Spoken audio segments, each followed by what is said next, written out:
135. What's going on, gentlemen? Dap, you in the house with us tonight? Brother Just D is in the house tonight. And we don't know what's up with our other brothers, Lee and Coach, but y'all know sometimes they like to come in a special form. No comment. So, everybody's good? Just D, Dapper? Yep. Thank you, brother. I'm here screaming. You couldn't hear me. I'm like, yes, sir. Yes, sir. You're on mute, boo. I was. I realized that. Yeah, man. And with this thing, if I go too far back, y'all niggas don't see me. No. We gotta come up. We gotta come up. We gotta see you. It's appearing in this bitch. I would position you so this way you can cover the face and the crown is right over your head. Hey, feel me? You gotta position my shit right. Come on forward a little bit. There you go. So here we go, fellas. Let's dig into it because we got a lot of coverage here, a lot of questions. We're trying to get through most of them.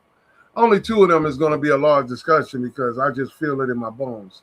But let's get this show started with So I know Dap, you don't have kids. I know Just you got kids. We don't know that for sure.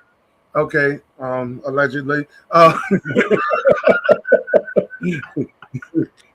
We'll see when the doctor get the report back to y'all. I might get subpoenaed, man. But like I said, this is a theme. There's a reason for all these questions, and it's a discussion. But it's also one of them things that I would love for people to start thinking about and start talking about. So we know that there's a lot of absent parents. Then we have parents that are trying to stay in their kids' lives, but they're being, distracted by the other parent or brainwashed, if I want to go that extreme. But to get to the heart of the matter, should kids know and have free access 24/7 to their absent parent phone numbers? Like, let's be real. Your daughter don't live with you. Mom don't like you, but your daughter or your son, they should have your phone number on speed dial. They should know it by heart. Because in case of emergency, you know what I mean? Like, when do we only allow or be okay with only one parent, as long as one parent is contacted, forget the other?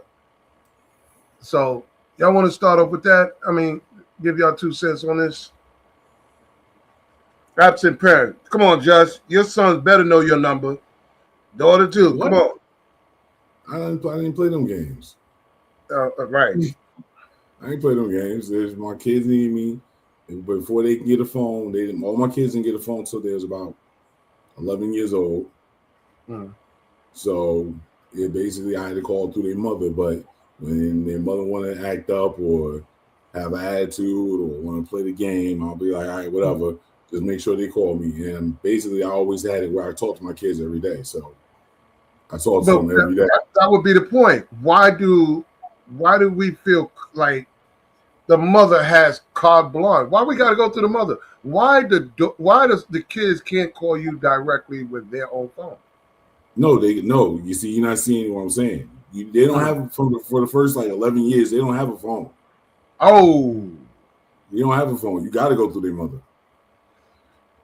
Make sure I went through my ex-wife all the time. I didn't care if we was mad at each other. It's me and my kids. Shut up. I ain't got time for you. There's I forgot the name of it. It was 2 of them. Angel something, and there was another one. And I did it with my goddaughter when she was like going to that right before junior high. Because schools sometimes don't allow you to have phones inside. They take them away from you when you come in and all that. So I got to get smart. They have this thing. I forgot the Angel Sense. There's a way for her to contact me in case of emergency, even if her phone is not around. Man, I ain't going through all that bullshit. Man, that was $50 a month. Your mother. It was $50 a month. I'm not paying no extra. $50 for your mother. $50 a month for the mother. And I know if I can't go through your mother, then I got your grandmother. Nah, I'm using your grandmother. I got your other grandmother. Oh man! What's up, brother? Glad for you to join us for the second week in a row. What's going on, man? Favorite. Let me try to go through all that extra shit, man. It was never like my two youngest. I ain't had no problems with that. Even if me and their mothers mad at each other or they didn't want to talk to each other. If I call and say, hey, this is my daughter, this is my son, it was, here you go the phone. I can't rock with that. I need you to have direct access to me anytime you want. Until they got old enough, and then I bought their phone and I paid that bill. So therefore, Here you go. I ain't See, got time for all that extra stuff. The little ass cutesy shit so they can talk. Well, I'm saying, let me ask the question then. At what age do you think it would be appropriate that a child should have a phone to be able to contact their father anytime they want? I said 11. All my kids got their what you say, Dad? 11. I'm saying for me, bro, especially in today's age, as soon as they start going to school, they're gonna need to be able to contact me. Now, I have seen certain situations where one parent is useless. It wouldn't matter if you called them; they're in another state. They just can't help the child regardless. So it's like you should still have the number. Hold on, Dad. You can't get mad at the man if he's in another state. No, I'm not mad at him. I'm saying that you can't get mad if they want to contact them and stuff. He's not useless. He may be paying that child support on time and everything. No, trust me, I feel you, bro. But I distinctly remember, bro, there was a girl. She left her mom because her mom was tripping. She lived with her dad. If the daughter called the mom, why are you calling me? It's your dad. I don't live there no more. She was out living her life. So to me, in that situation, you're useless. If I call you, you won't be a benefit to any situation that I had. So there's really no point in calling you, but I still have your number. You feel me? That's kind of what I was getting to. I believe that at that point, you should at least have an option of which parent to go to because you got two. So it's like, why are you playing half cop? You got two parents you can call for advice, two parents you could talk to. If one is taken away, that's a half of you as a child that you know nothing about, bro.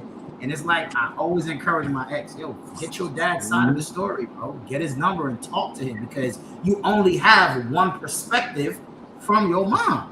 Get the other side of the story. You feel me? This is why the topic is important because instead of sitting back waiting for appropriate ages or whatever, we have technology. Take the proactive approach. And I'm only saying this before I get to herbal that I'm not gonna lie to you, confession that I Apple tag my godkids because I don't listen. My thing is this: as I am sitting here right now, wherever you go, my phone should know where to start looking if something goes wrong. So that's why I did. So you want to put a tracker? I put the Apple tag on a lanyard around their neck and told them specifically, anytime you leave the house, have it around your neck, and put the AirTag part in the back, not the front. Because I can't tell them you're doing it though, bro. Listen, if anything go wrong, so the first thing. Listen, Judge. When anything is going wrong, where are you going to start looking first? See, that's what the technology is for. I could go on my phone. I know exactly where you at. I know where to start looking. I mean, they phones do the same thing now. You feel me? That's what I'm saying. If you're gonna use an Apple tag, I'm not going to tell the child because here's what I know about me, nigga. I did not want my mother to know where I was all the time. So if I know she can find a way to track me, come on now. I'm not talking about their phone. I'm talking about the AirTag separate from their phone. I understand that, and that's why I'm saying if I'm going to use an AirTag, I'm not going to tell the child that they're AirTag because they're just going to remove it. Yeah, if you're going to use the AirTag, you don't tell them. That's what I'm saying. The AirTag is for discretion. Their phone, they know, and they can manipulate the phone. I know if we was in the 90s and my mother had an AirTag on me, oh yeah, I'm leaving that shit at the phone. Matter of fact, Carl, you can't say that because we didn't even have that on us. We told them where we was going to be at. Well, there was a different era. There's a Justin. Ain't nobody was trying to snatch your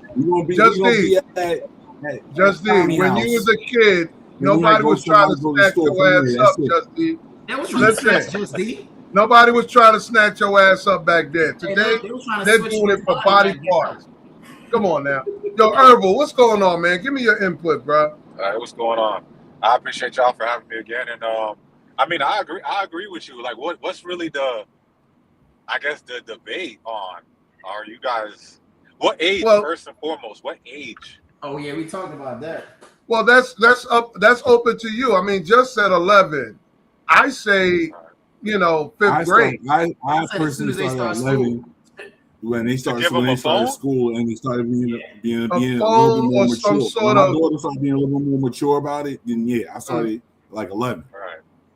a phone. or What something we saying, to track Herb, so you them? understand what we're discussing is it's more like But when is the right age to give them a phone, and let's cut the barrier where they should be able to contact you anytime without going through the mother.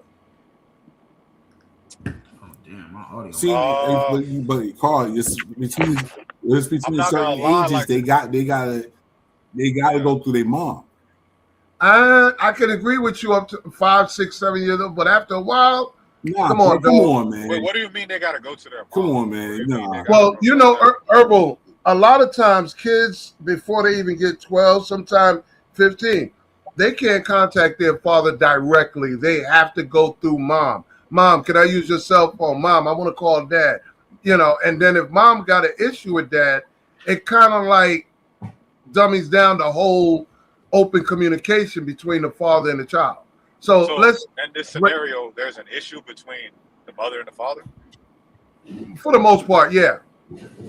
There's an interference, there's a distraction, there's whatever, but I don't feel that a child should ever be hindered from contacting the absent parent or the parent not in the household anytime they want. I agree with that. Especially the head of the household. Whether you got issues with me or not, I'm still the head of the household. So you should be able to contact me because I'm the protector as the man. So if there's someone that needs protection, I should be the one called, not the mom to go fight or to go defend. It should be me. So I agree with that. Or relying on her boyfriend that's saying, "Hey, ain't my problem." Yeah, Now, I got statistically, domestic violence is when a mother has a boyfriend, stepfather. That's usually the most. In most cases that's where abuse stems from. So definitely not. My kids getting a phone immediately if that's the case, just so they can reach out to me. Nice. I like that. I have to ask these questions because it's very important that men that don't know understand that there are options. There's technology. Like I confess, when my guy, it was like 5th grade, I air tagged their ass. You understand? Right. I wanted to make sure I know where they're at all time. If there's an emergency contingency plan, your phone is taken from you, whatever. I know where to start looking for you. Anything else is replaceable. Especially in a city like New York City, violence, rapes, robberies. I mean, I had to think of it like Man, New York ain't that bad. that. It can be when you're on the subway. Listen, bullets have no name, and neither does. Hey, man, I got shot and stabbed in the city. Trust me, I'm aware. But you know, that I just want to make that available to people that in a short discussion that if you have a child, you know, baby mama is a hard way to go, whatever, take initiative. They have those things that the phone is one way. It's only going to call the numbers that's programmed in it. It's almost like a cell phone. Do whatever you got to do, man. I mean, your kids should have direct access. Don't make that no more, man. Don't make what no more? They still do. Like a certain group of numbers in it. Yes, they still do. Like, I just told you. Angel Sense. They call like all those numbers. I just told you. Angel Sense is one company that does it. Yeah, they got the child loss safety. And I guarantee you these kids got AT&T, T-Mobile, or Verizon. Brother, I only know. Like cricket? I just know that I Googled it. I Googled it. There's a couple of companies that still do it today. Angel Sense is one of them. I dealt with them. And like I said, if you want to be able to listen in on conversations that your child is having with people, or if you want them to call you directly, I would go with that. I'm just saying. You can do that with your regular phone. Did you hear me just say? I can. Herb, yeah. Let me make sure. Did you hear me say that there's a button on there where you can press it and hear in real time what they're saying or doing? I could do that on my son and daughter's phone right now, and then I got T-Mobile. I'm not messing with y'all today. Let me. I can do that shit right now. I do that shit with my son all the time. I'm out in the morning. Let me make sure he on the bus. I hear him talking on the bus. All right, he good. I'll do that with my daughter. She on the bus. All right, she good. I'm good. I'll do that shit on my phone right now. I think we all agree though that it's something that's necessary. Different companies do it, so. No, that's facts. Yeah, it is necessary, man, because it's like my thing is, bro, with a lot of this technology, it does make me a little wary only because it's like, all right, bet. When they give the parents a lot of control with the kids, which a parent should have ultimate control over the kid, now it also means the government can do the same thing, right? If my mom can use my phone to know where I'm at, so can the government. So to me, how are these kids going missing? You know where they at. You got access to their phones. How these kids go missing? You know where they at. You got access to the cameras. You make a damn good point. How the hell the government got more access to know where your child is? That's what we do. As a father. So you make a good point. That always, I should always get some. It always makes me think, like, bro, how are we missing? Like, when but they're not going missing. We know they're not going missing. That's not what's happening. Yeah, they're being taken. Yeah, they're not going missing. Kids don't just go missing. And this in 2020, 2026, with how they got I forgot what it's called, like all these street lights I'm driving past, bro. There's cameras bro. Come on, bro. Kids don't go missing, bro. And them dudes sent me a ticket in the mail because they said I ain't stopped for 3 seconds at a damn turn sign, bro. Like, what the fuck? The same thing with your medical records, right? How they have Gemini and they can pull up everything. It's the same way with bro. Kids don't go missing. The only reason that they're considered missing is because the parent didn't use the tools that were available to track them. So they're missing to them, but they're not missing to the people that got them. Exactly. Oh, we know where you went. Let me get busy with this clock so this way we don't fall behind. Our next one is a big meat one. I don't know, a big story. I know we were supposed to do this. No, we were supposed to do this before, but we got distracted with other topics. Okay, Stephon Diggs. My nigga. What about him? My nigga. What about him? He didn't pay to stay like Offset did, bribery for attention, relationship, or another form of tricking for relationships, terms and conditions and transactional, or was it Cardi doing the bribery and tricking and manipulation? Let's get into this whole party thing. Who going first? Look at this shit. Well, let me. Hold on. Let me. Can we roll this video real quick because what she said stands out to me.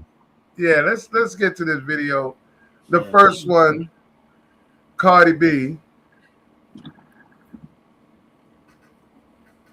Come on, Evo. Evo, you've been doing so good too. She been doing real good with these videos. Matter of fact, I'm on cat. She's been on point. And as I'm saying that, she's letting me down drastically. That's crazy. I should have never said that. You be like, hey man, look how smart my son is. Hey son, spell Mississippi. Niggas start forgetting how to spell shit. I get him to do a trick. Yes, we broke up. After that, I went straight. I didn't even stay to watch his game because I was at the Super Bowl for my job, not for him. He had nothing to do with it. From day one, I told Stephon very clearly, if he ever cheated or had another kid while we were together, I was out. That was my line. And he still chose to cross it. Honestly, I even think Stephon is worse than Offset. At least Offset would give me gifts worth millions, cars, designer bags, checks. But the first birthday I spent with Stephon, he gave me nothing. I tried to make excuses for him. Then at my new album release, he showed up with a huge bouquet of flowers. That wasn't for me. It was to build his good guy image. Every time we appeared together, his eyes were always on the camera. Even when he touched my pregnant belly, he never looked at me. I regret having a child with him. And I finally realized he never loved me. He only loved the attention and benefits I brought into his life. Now I just want to focus on my tour and my kids. And to all women, I want to say this: stop giving everything to people who aren't worth it. In the end, the only person you can truly rely on is yourself. Oh, that's the worst advice. Now let me say this before, because there's two more other things that I got to read off. But let me tell you something. Cardi just repeated the same thing Offset was doing. There was no difference. Offset got with her for the cameras and the likes and the attention, the validation. Well, we're not going to sit here and pretend the Mingo was doing better than Cardi, that money was low.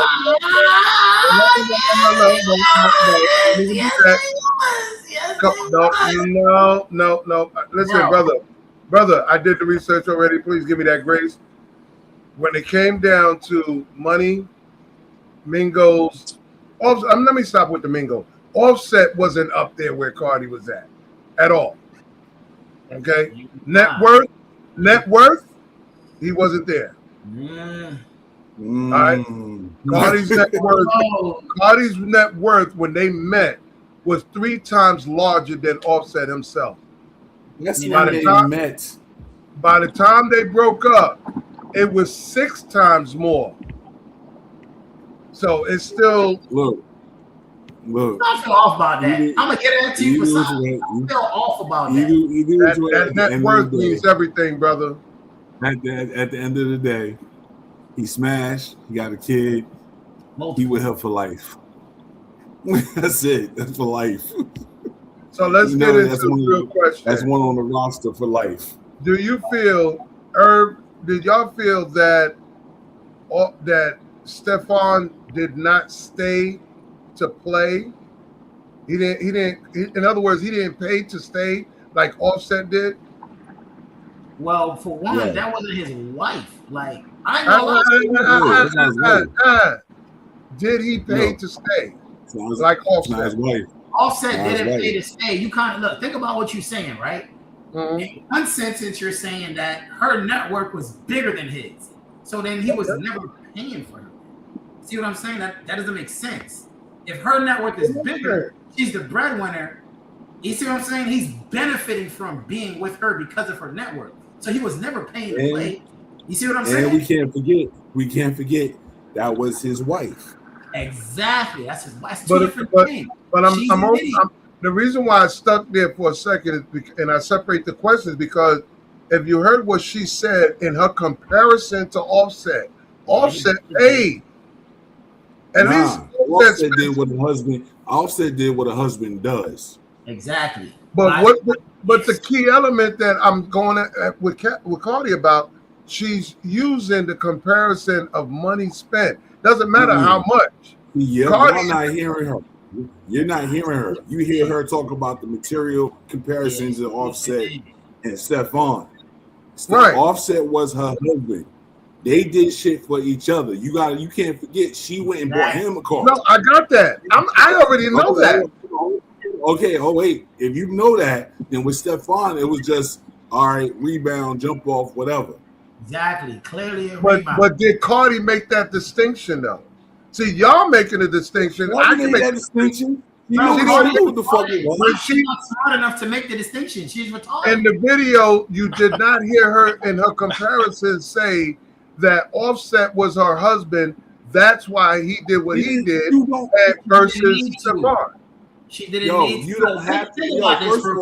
First of all, you don't. If I've been married, I've been married before. It don't matter what me and my ex-wife did. We did shit for each other. That's it. So I could have paid for her trips. I could have paid for her clothing, whatever. She could have did the same thing for me. Either which way, I'm not going to go. So let me ask you a question. When she gets a new nigga and he treats her like shit, I can't say nothing. Would y'all say this? If you rewatch the video, she's telling you I could have stayed better with Offset than I did with him. So this comes to my next question. Do y'all think Cardi was trying to trick and manipulate Stefan? Absolutely. No. Yes. You don't think she was trying to trick Offset? He was a rebound. He was a rebound. We know he's a rebound, but I'm saying in her See, mindset. Yes, she was.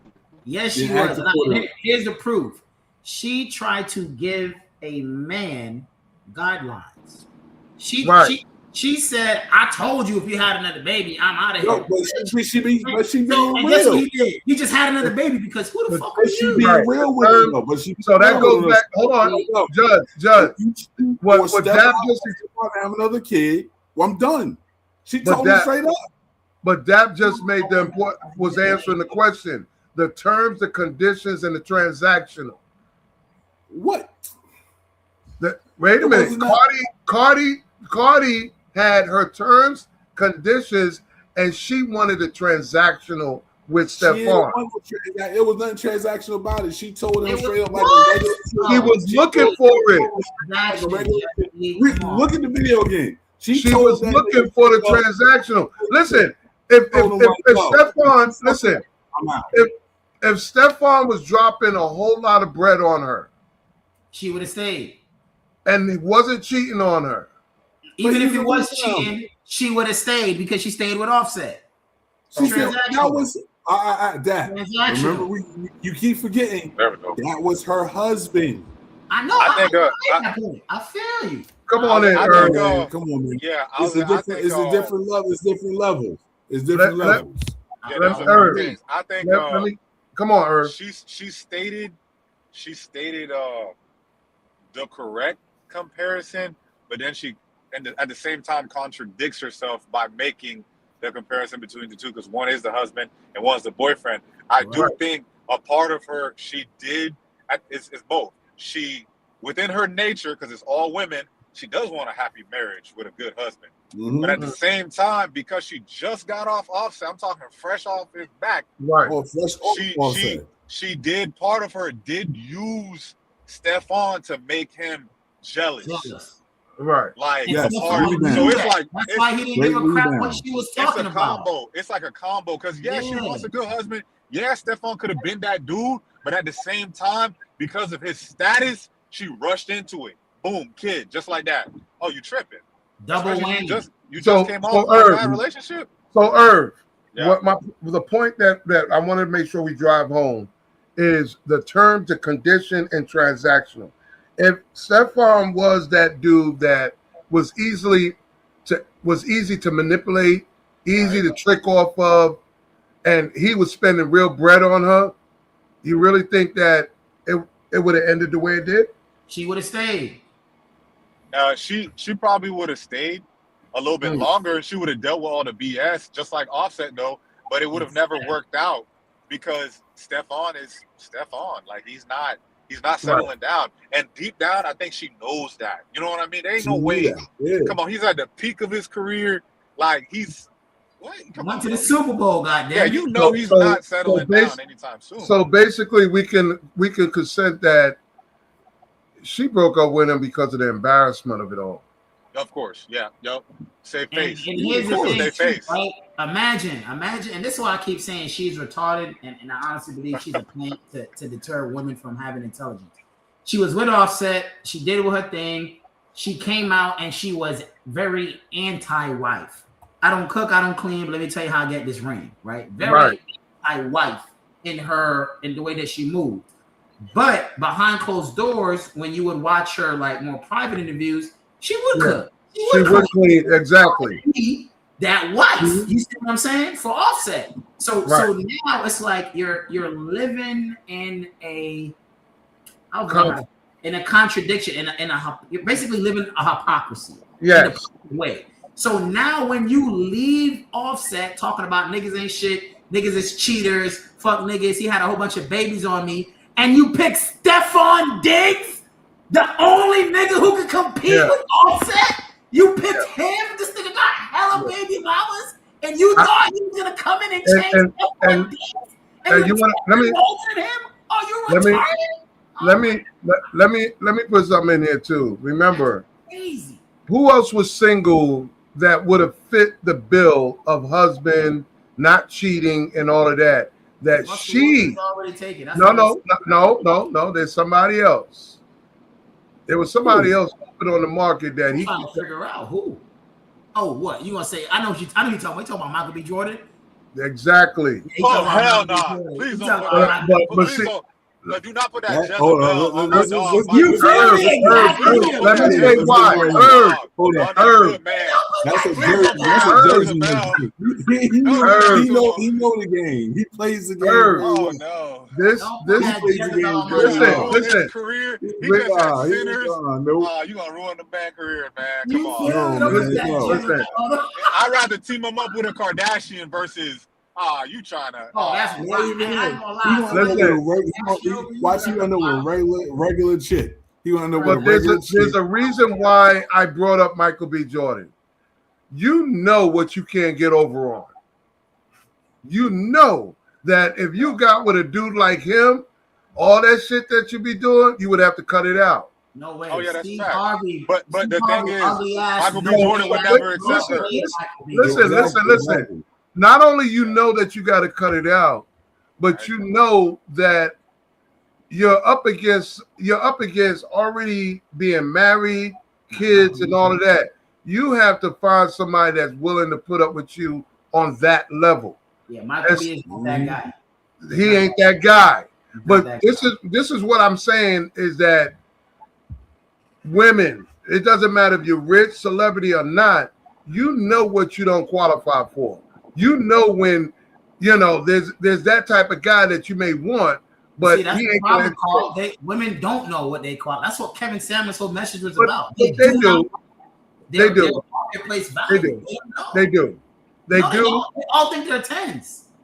Every woman in the world thinks she deserves the best nigga. Every woman. There's not a girl on the planet who's not going to tell you she don't deserve the best nigga. They do know it though. This is why they never get them. Okay. Well, maybe they do know it, but they won't say it. Maybe. And this is where the excuses start being created, like what she said about Stefan. Oh, she basically called him a broke nigga without saying he's a broke nigga because he didn't give me what Stefan was giving me. Imagine calling a multi-millionaire. I get it, but you can't say.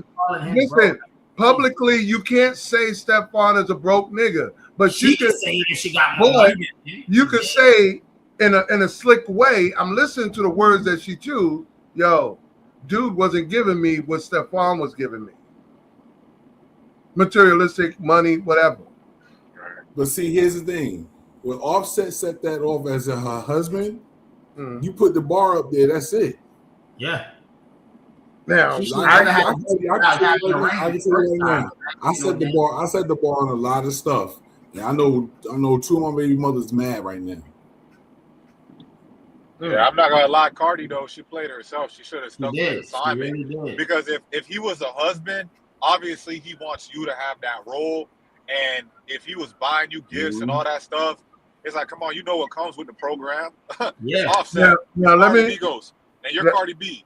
Come on, man. And then let me give you let me read just for us regular dudes. We can set the bar for whatever the last girl we was with. And then she get with the next dude, and he don't do half the shit we did. Yep. Well, let me read off. Let me read off a quote that Stefan did say. I would say approximately around the time when they, broke up. Right. This is all stemming from her excuse that says, "Oh, the mother was there." And the baby mamas, the highlight of his career is the Super Bowl. Why he can't have his family members there? They're still family. Baby mothers are family. Exactly. Stop. Right. No. So let me read this talk. Stefan fucked up right there. He ain't fuck up, but we're gonna deal with that in a minute. I want to hear why Justin say this nigga fucked up for having his kid. We're gonna do that. We're gonna get into that. Let me read this off, and we're gonna get into that, please.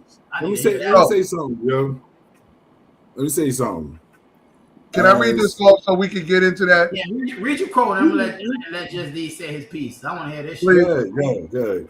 So now I'm the villain because you couldn't handle reality. Let's talk about it. Everybody's running to defend you like you was blindsided, like you didn't know what you signed up for. You walked into a man's life that already had history, kids, responsibility, mother of his children. but you thought your presence was supposed to erase all of that. That's not how real life works. Yes, my child's mother was at the Super Bowl. Why? Because that's her child's father on the field. Because my mother invited her. Because family, real families don't stop existing because you're uncomfortable.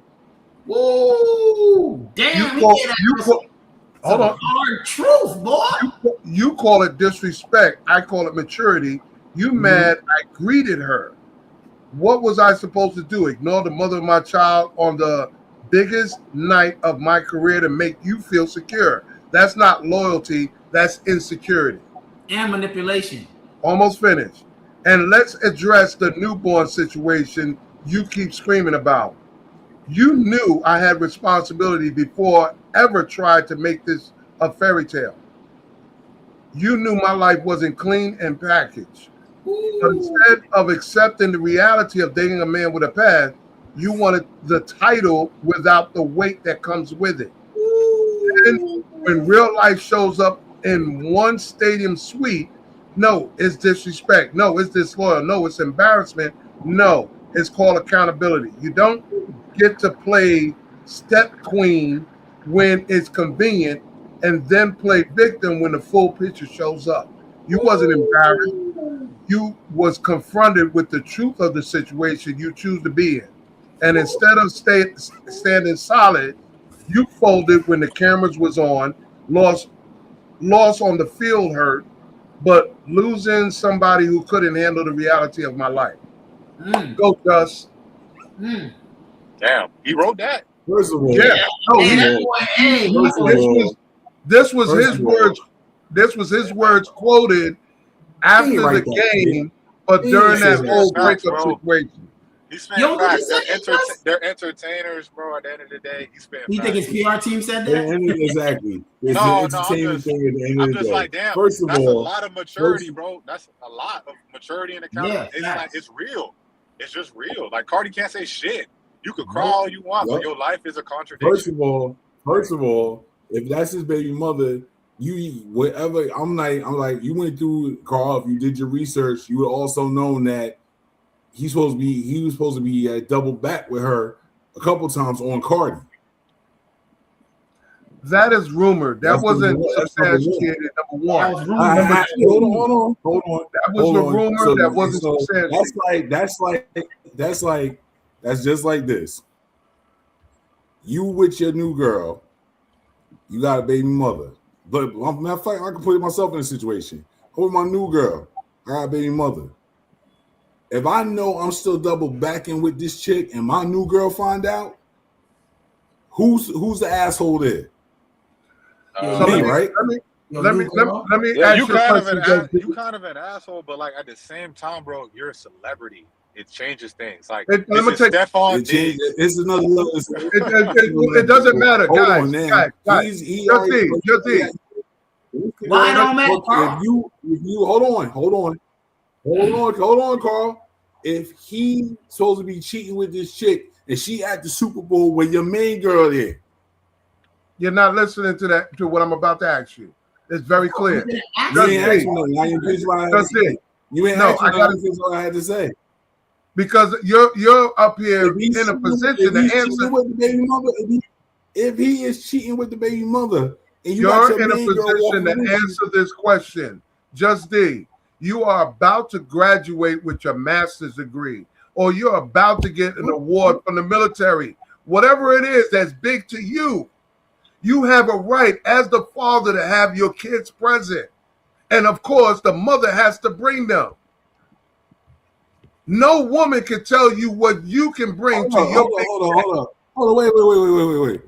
My mama, uncle, cousin, everybody is there, and their mother have to bring them. No, I'm not gonna lie. I see what you're getting at, because the kid could have been there without the mother being there. I get that. Thank you. But Stephon Diggs said, you know how many times I'm going to a play like, wasn't even his invite. How old is the kid? Nah, listen, everybody's there, bro. Everybody's there. You signed up for the program. This is what it comes with. You signed up. You wanted to This is a You wanted program, to bro. get rid of Everybody's him. here. You knew You he know had a I'm baby doubling mother. back You knew with he my had a baby kid on the way. moms. That was You it. know I'm doubling Don't back. try to Be act. Don't happy try that to it's act not a stupid. new female. And if you didn't know, Exactly. and if you didn't know, it doesn't even matter. Everybody Exactly. Exactly. And even if you had speculation, you're still gonna feel the same way because you want all of the shine on you and what your life is with him, which is why Stefan said, "Yo, you just want the whole spotlight." You know what? I'm I'm So Nick saying like Cannon in this bit. So let me Like, bring you this know, back. Hold on, real quick. Let me bring this back to saying, Just D. Just I can D. say it from candid experience. I have had my two youngest mothers come to everything my oldest kids went to. And Okay. you think I didn't greet their mother when I saw them? But And Just everything, D. I got lucky. Just D. Listen to the question here. We talking about a 9-year-old, a 1-year-old, and a I'm daughter. greeting the mother. I'm kissing her on the cheek. Mwah. No, Exactly. hold up. In front of you. We're talking about a 9-year-old, a 1-year-old, and a 2 to 3-year-old. How does that age matter? Okay, now, Just D, are you mad that your mother invited these women and these kids to your Super Bowl? Let me tell you something. Let me tell you something. Hold on. One thing when I had kids, and I watched my mother, and I watched my dad, and I watched my father. They never crossed the grandparents. I don't say shit. So if your mother says this is a big day of my son, I want all my grandkids there. Okay, that's it. I can't say nothing. And the mothers are coming too. Okay, I can't say nothing. All right, and that's exactly what went down. Now, your current woman that you are sleeping with, involved with, can't say nothing either. Right. Yep, I'll tell her to take it up with my mama. Agree. I'm just like take it up with my mother. Because the common denominator is the DNA that you share with everybody. See, men need to stop having babies with losers. That's what we need to stop getting losers pregnant. You know what I'm saying? Because how is Cardi B pregnant again? This don't even make no sense. Like, let's think about this, bro. You're Cardi B. Why is everybody you with getting you pregnant? I'm not going to touch that because if you got a fat ass and good pussy and all this money, I've had plenty of that. Hold on, I gotta say this: why is men even cheating on you in the first place? But that's another. Have you seen Cardi B without makeup? My nigga, that girl is a 4.5. That's so good. Have you ever seen Beyonce without makeup? Let me do this real quick. She's regular as fuck, bro. Like they're not really pretty. They're really. I mean, I think a lot of it too. Cardi just don't understand PR. Like, how disrespectful would it be, and how malicious can you be to want him to not speak to the mother on the biggest day? You don't think they're gonna pick up all that on the camera and they're gonna drag Stephon Diggs and they're gonna drag the mother? It's PR too. So it's as a new girlfriend, you gotta understand the old one was there before your ass was even thought of. Hey. It's PR at the end of the day too. Stephon, he didn't even have to post that, but he just kept it 100. But he could have just said, "Hey, it's PR, bro. Get over it." Like, I'm not about to get my name dragged because I didn't greet 4 other baby moms for you, and just so you could feel good. Exactly. Hell no. Yeah. Like, I'd rather greet I showed up with you, but I'm greating them. What's the problem? Like, let me welcome everybody in the comments section. We got Wild Podcast, we got Shade, we got Medina, we got Trey Warren, Travel Warren, we got Committed. Welcome. Like, subscribe. We love your company. We love your input. Even if you're trolling us in the comments and don't agree with certain things, it's all good. We love it anyway. Wait, can we answer some of these comments? Sure. Why are men? Well, Travel One is saying why are the men creating, collecting baby mamas? Hey, brother. That's a whole nother topic of life. Why are the men creating? I don't understand why think as though we don't exist. Like, so the woman has no play? She's not. No. Like I said, y'all got those type of questions is another subject. Does it not take Travel two? One said reckless seed planting. Wow.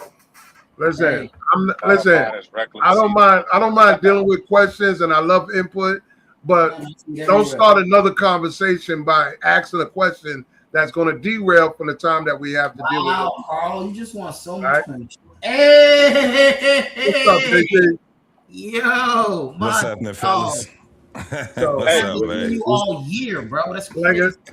I said, I look at the clock all the time, and I don't like to distract too much into things that would take off the time that we have to right. cover these. So, Can I say this real quick though? Because one of the comments just caught my attention, and I think it's something that we all got to correct. They said something about problems. This is the problem in the Black community. I think just as a whole, we got to stop using that verbiage. That is always a problem. No, we could just say it's an opportunity in the Black community to get better, versus it's a problem. It's a problem. It's a problem. Yeah. Ain't no damn problem in the Black community, bro. We got things we could correct, and that's it. Same, just like every other people, bro. They got things that they could get better at. We have things that we can get better at. But establishing or correlating problem with Black community, that's a problem. Irv, I agree with you, because one thing that people are quick to say these things and don't realize that if we was to go back in the last 20, 30, 40 years, the majority of a lot of us is accidental babies, wasn't planned.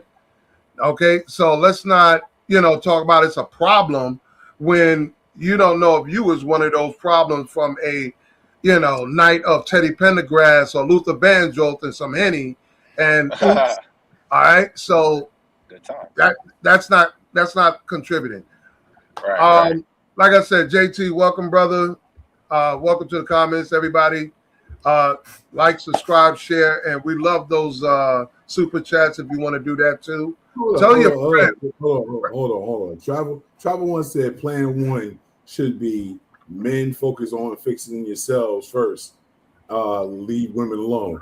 Then we leave you the fuck alone. Then we sassy. Yeah. Then we gay. How about this? How about y'all stop giving advice because you don't know what you're talking about? I think that's what stop giving advice because y'all are never right about anything. Doesn't make sense. I'm not going to. If we leave your ass alone, then we all I'm not listening. They don't know. I'm not going to get sidetracked by trolling right now. They're not. Next question. Number 3. Let's go. What y'all think about this new trend about people saying they don't mind being married, but they have to live in separate housing? That's the Carl. I listen. That's not a new trend. That is not a new trend. It isn't. Like Jesus Christ. Next question. That is not a new trend. No, it is a new trend because it's not only been happening. Listen, not only has it been happening for the last couple of years underneath people's noses, but you have celebrities now. Hold on. You have celebrities now endorsing it, which is now becoming a bigger problem. Listen, you have shit for years. But you have people like your Kiki Palmers, okay? You have other women that are endorsing this to where now women are being, how you say, self-programmed or programmed in some way to say, hey, that's not a bad idea. Why I can't be married to a man and live in my own house and act like a single person but be married? That's the dumbest shit for years. Did I say it was intelligent? I'm just saying, what do y'all think of this trend of living in separate homes? I think it's no trend. Shit, if you live long enough, you see one of your uncles and your aunts got separate rooms in the same house. Yeah, that's true, but they talking about a whole different house. That's retarded. And then they want to talk, but it's not a trend. White people can only do it if you're wealthy. You can't do that when you're not wealthy. That's a shit. You get that shit. You middle class. You can't do it if you grandma and grandpa sleep in different rooms. Yeah, that's a little bit different. With Carl is talking about though, it is they're trying to make it a trend. It's not. It's counterproductive for one.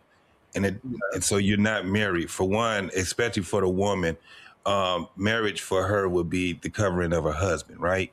So when you're in a different, up under a different roof and you are living a different life, that's not marriage. That's just, I don't even know what the hell you call it. I go with Dapper was just saying that's the dumbest shit in the world. However, concubine. Listen. However, what you're talking about, homie, is what happens with older couples or couples that don't want to separate because they probably can't afford to separate. Can't afford it, yep. So they end up, it's a practical way when they're living up under the same roof but in different rooms. Most people do it. Matter of fact, the way that marriages used to be was that they had twin beds instead of queen size, full size, and king size beds. So, you know, that was what they did. The only time they used to sleep in the same bed is when they get ready to have sex.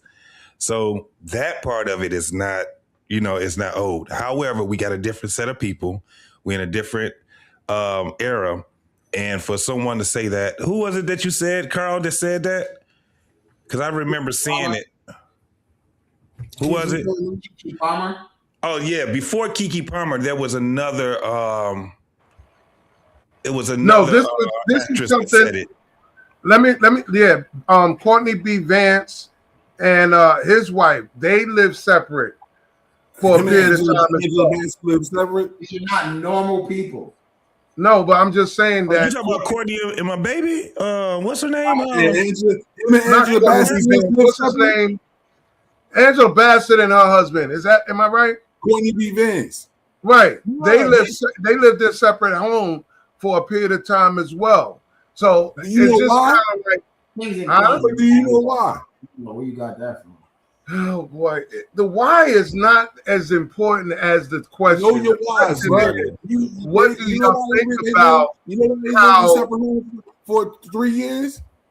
Because they both was working on different movies. She's working on Black Panther. He's working on another movie.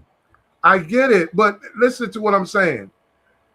We are creating a way to deflect how it started. We always know growing up, man and woman get married, they live in a house, they have kids, yada, yada. Now we're creating some new shit that, yes, you can be married and live in two separate states, two different homes, whatever. We're normalizing things that was never normalized. Who the hell's me? Who's me? Shit.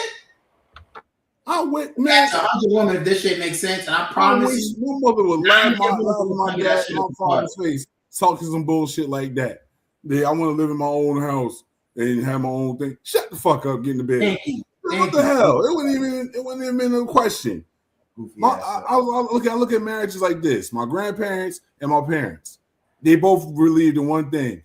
You get mad, you go take your ass in the living room, I'll take my ass in the bedroom. We'll talk to each other later.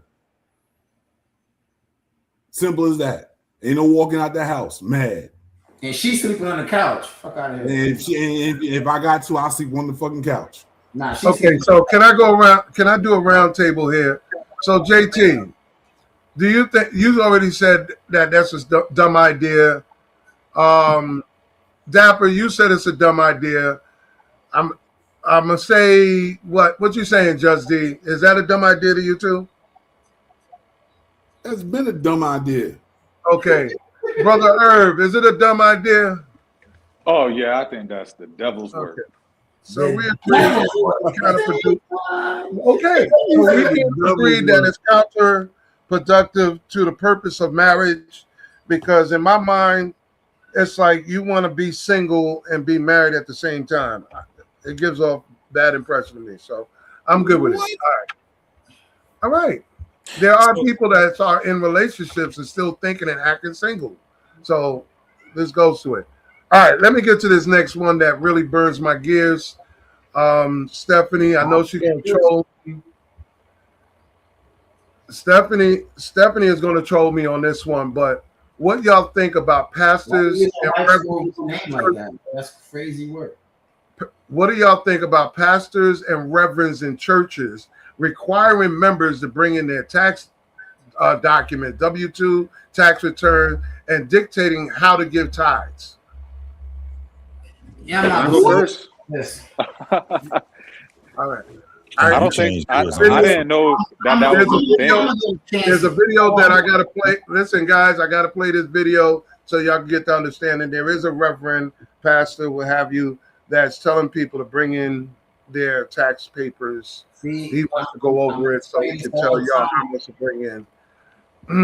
Always do this, bro. They Muslim wise. Here we go. Mike, they Let me get that video to number 4, please.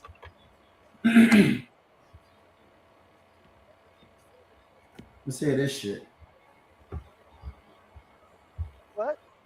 100. So, man, I got to pay my daycare. They're going to kick my kid out. Here we go. All right.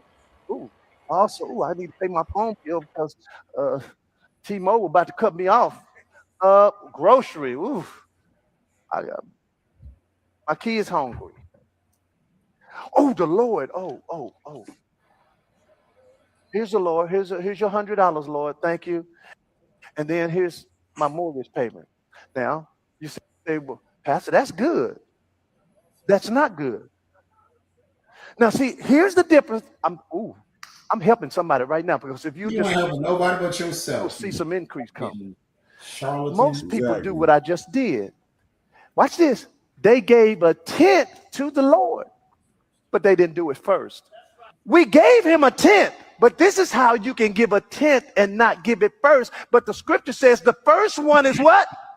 So I done gave my money to somebody, holy money. I done gave it to the phone bill people, and you only give the tenth first to somebody who can bless you. So let me give me my money back. Give me that. Give me this. Give me this. Give me this. Give me this. Thank you. Give me. Thank you very much. Now this is what should have happened. So who should I give to first? The Lord. Switch places with somebody, Lord. So it don't matter where the Lord is on this. What matters is if whatever comes out first belongs to who? Okay, so here you go, Lord. And so watch this now. As I begin to pay other things, and let's say now it looks like I'm coming up short, God is obligated at that point to supply all of my need because he's supposed to do that because I've honored him with the first.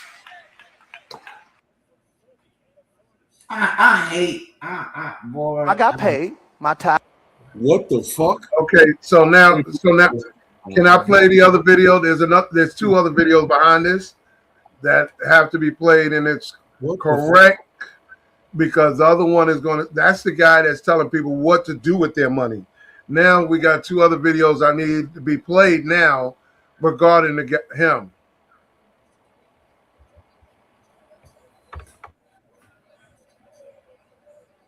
What the fuck? Bring a copy of your tax return so that I can review them. I'm going to put a stop to some of y'all playing in my face during tithes and offerings on Sunday morning. Amen. It's time to ask you that all church members bring a copy of your tax return so that I can review them. I'm going to put a stop to some of y'all playing in my face during tithes and offerings on Sunday morning. Amen. Wicked. He going straight to hell, boy. Nigga, are you a CPA? Gasoline draws on. Straight to hell. And I want y'all to pay attention. I want y'all, because I'm going to make a point real quick. Hold on. Now check this out. Hold on. I need the ladies to hear this. When they said amen, notice it was nothing but female voices. Let me explain to you what a man does for you. TD Jake said he doesn't do men's conferences because when he does a women's conference, he gets them to tithe 3 times. The men only tithe once in 4 days. Your man is your protector. You're covering. Don't the book say if you hear something in church, you got a question, go back home and ask your husbands? The problem is, and I say this out of love, y'all are retarded, but you think you're intelligent. And the dumbest people in the world be a smart, dumb nigga. When you dumb as hell but think that you smart, that is the most dangerous place that you can be. Okay? That's why there's another churches are filled with women. They're easy to fool. There's another video with this though. There's one more video with this. That was a video. That was a video. I can answer this right here. Listen to this one. Those of you who brought your tax returns as I requested, thank you for your obedience. For those of you who did not do as I asked, I will deal with you all immediately after service. We gonna get this money where it needs to be, one way or the other. Amen. Amen. Those of you who brought your tax. I'd have told that pastor, "Fuck you" and kiss my ass. It'd have been a total wrong. So now y'all listen. So now y'all see that first one is the guys telling people what to do with their money. The second one is the guy saying, "Yeah, y'all, I want y'all tax return so I can look over it or whatever." And now, after some people fell into that trap, now he's threatening people in a biblical way. Well, since you didn't give me your tax return, this is going to happen. So y'all see how aggressive these people are. Ass. Man, look. But this is my biggest question. I told his ass, kiss my motherfucking ass. This is my biggest question, though. I want to get a corral of churches to start opening their books to members so they can really see where the money is going to. Why? That's not happening. Giving. We're talking about being finessed. Man, listen, I'm gonna say just like this. But you think you're smart. Are you getting on tonight? When they start doing shit like that, that's when I'll be like, I don't give a fuck about a building fund. So it's not gonna bother me nothing. Like, look, if I'm giving the money, y'all tell me he's going towards the church, it's going towards the church. When I find out it's not, then we read the Bible know that tithing is food. It has never been money. Every idiot that reads the Bible comes to the same conclusion. Tithe has never been food. It's always been money. These pastors are finessing y'all. No, bro. It's wrong. It's always been food.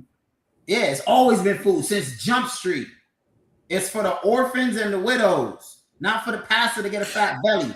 Paul had a job. He was a tent maker. You know what? Let me leave it alone. Because again, people gonna think that, you feel me, I be tweaking, but then you go read the book and you realize I ain't never lied to you. Okay. I was under the impression that tithes were voluntary. It's crazy. I was always taught and under the impression, JT, Earl, please let me know. I was under the impression that tithes was something that was voluntarily, and you do what you can. I didn't know that it was mandatory.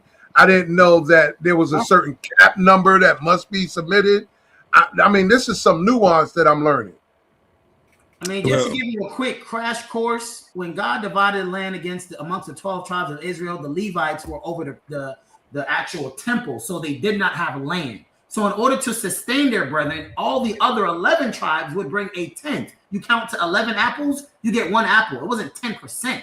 It was a tenth. Every time you count to 10, you put away 1. And that was what sustained the Levites as they ran the temple. That's why in the New Testament, Jesus says you tithe frankincense and myrrh. Not you tithe the money. Because I was raised where you saw $1 bills, quarters, nickels, dimes. No. I saw that. Now that's like frowned upon. Like, don't be putting nothing less than $5, $10, $20 in my.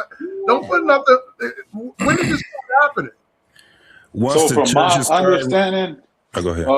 Understanding of what it is it's supposed to be 10%. However, churches, like, we have to recognize what a church of God is and a church of Satan is. We have to recognize, and it's not that hard to recognize because it's not supposed to be exposing you how much you make and putting focus on that. No, I do agree though with 1 to 10% and 2, it being money, because it does teach you the kind of the separation of money. You're not supposed to have the love for the money.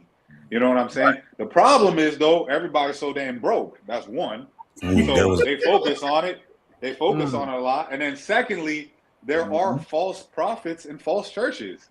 And we blame God for the false prophets that he told you about, that they're out here trying to finesse you. It's like, it's not his fault. But there are churches out there that are good churches that the 10% does go to a good place. It's to feed you. Because I've been to churches where you get fed. You get fed. That you know where every dollar goes because you see it. Yeah, you know what I'm saying? To keep it from the church. And to his point too, right? Because I've heard this argument too. They say, well, we're not farmers anymore, so instead of using food, we can use money. Currency is currency. It doesn't matter. If it's valuable, it's valuable. I completely agree, but I can understand the argument because here's what I've learned in my life, bro. There are some people who mean well who just don't know better. You know what I'm saying? Like, they're doing the wrong thing, but they mean well in doing the wrong thing. So I will give these people a sort of a pass. Because like what Evenson is saying, if you're gonna give money, the money, just like the tithe, was always supposed to go back to the community, back to the homeless, back to the widows, and then on God's appointed days, the feast days, everybody partook and everybody shared in the food. It was like a savings for the community, kind of like everybody pitching in for a block party. But and we have breakfast. We got breakfast, lunch, and dinner. Why we got a private jet, bro? What are we doing? Now that's made out of gold because you take that's F. Can I pass the mic to JT real quick, because I really want to hear what he had to say, but I also want to include there are too many people that spend over 30, 40, 50 years in a church, and they still get charged for their funeral or any type of special occasion. We got a super chat in the house. Wife Podcast for $20. Salute Wife Podcast for that 20. Thank you. He say for my sister. Ain't got enough to pay the rent, can we delay the bills? Another dollar getting spent, another day to chill. I can't afford to play it safe, I gotta make a deal. It's gotta be another way, a Cadillac DeVille. And that's one. This is one of the key elements why this topic came up, because I was holding back, but now I got the video to go with it. It's just saying that churches are not informing their members what they're doing with their money. There's no open book. You can't go to no pastor, no reverend, no accountant and say, hey, I've been giving y'all $100 for the last how many years? Where's it going? Because every time I called y'all up to do a funeral or something, or wedding, anything, y'all charge me.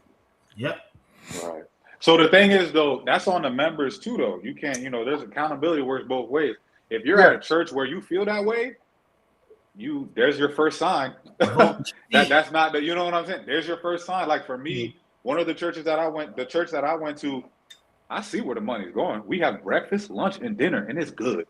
When it comes to Passover or the Sabbath, and we spend the entire day at the church, I don't want for nothing. I know where the money. I could see where the money's going.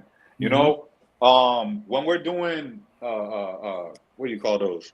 When we take trips, right, and we go places to go preach the word, I can see where the money's going. I'm never questioning where the money's going, but if you're at a place where you're questioning where the money's going, you're trying to look at someone's book and see where you at the wrong church. Right. Leave your friends. Like you there for your friends. Don't invite your cousin. So you made a good point, Irv. You're talking about if the church is not providing services that the members can benefit from, travel expenses and things of that nature, then that's the first sign that, hey, we need to get on you about your books, because same church 20 years. No, what did Bernie Mac said? What was it? It was Bernie Mac. 20 years, no new building fund. No new building. The building for 20 years and ain't no new building. Yeah, exactly. Right. So I get it. So I wouldn't even ask for the book though. You just leave. There's no point in, because they're gonna tell you no, or they're gonna tell you yes, and then you're gonna. But that's my point, Irv. You don't. Right. The direct question was, do you think church members have a right? They should have a right to request viewership of the books if they want.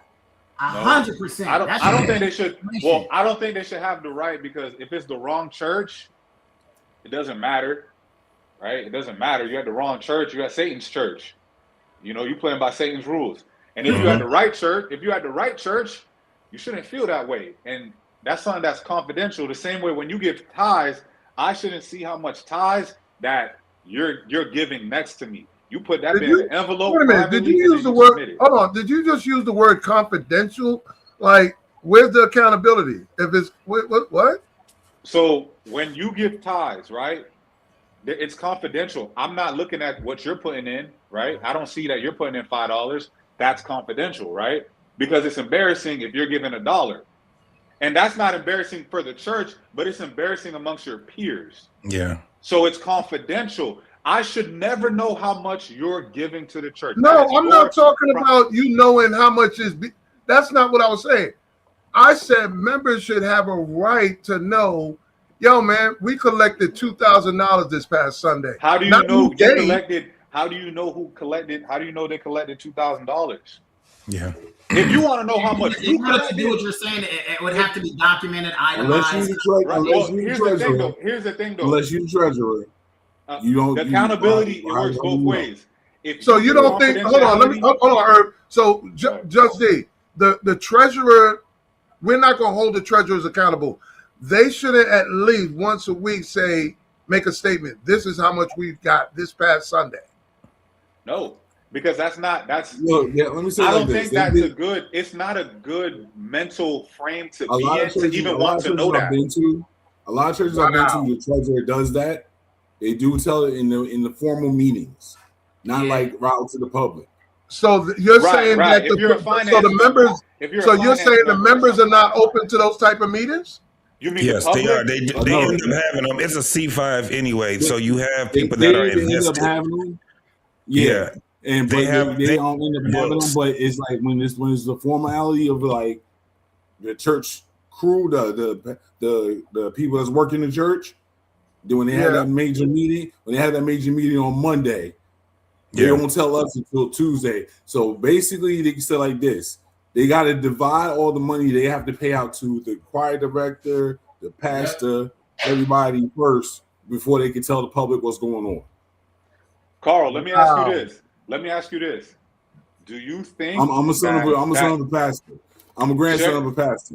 So do you I know think how that it works. sharing that information to the public could cause problems?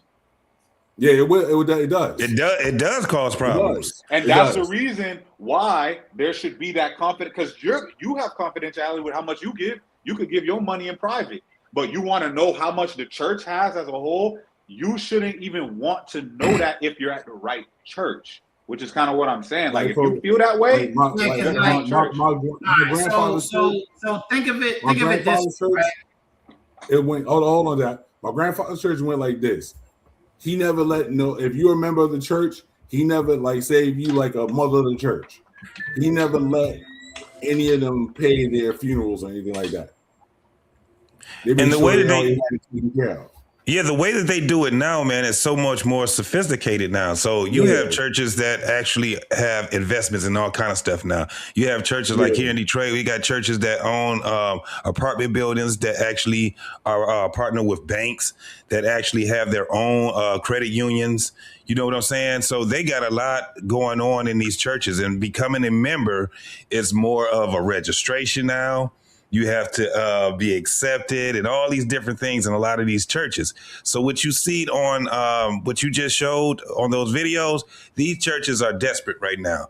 The money has been kind of screwed up. They putting a squeeze on not only their members, but even the board members, right?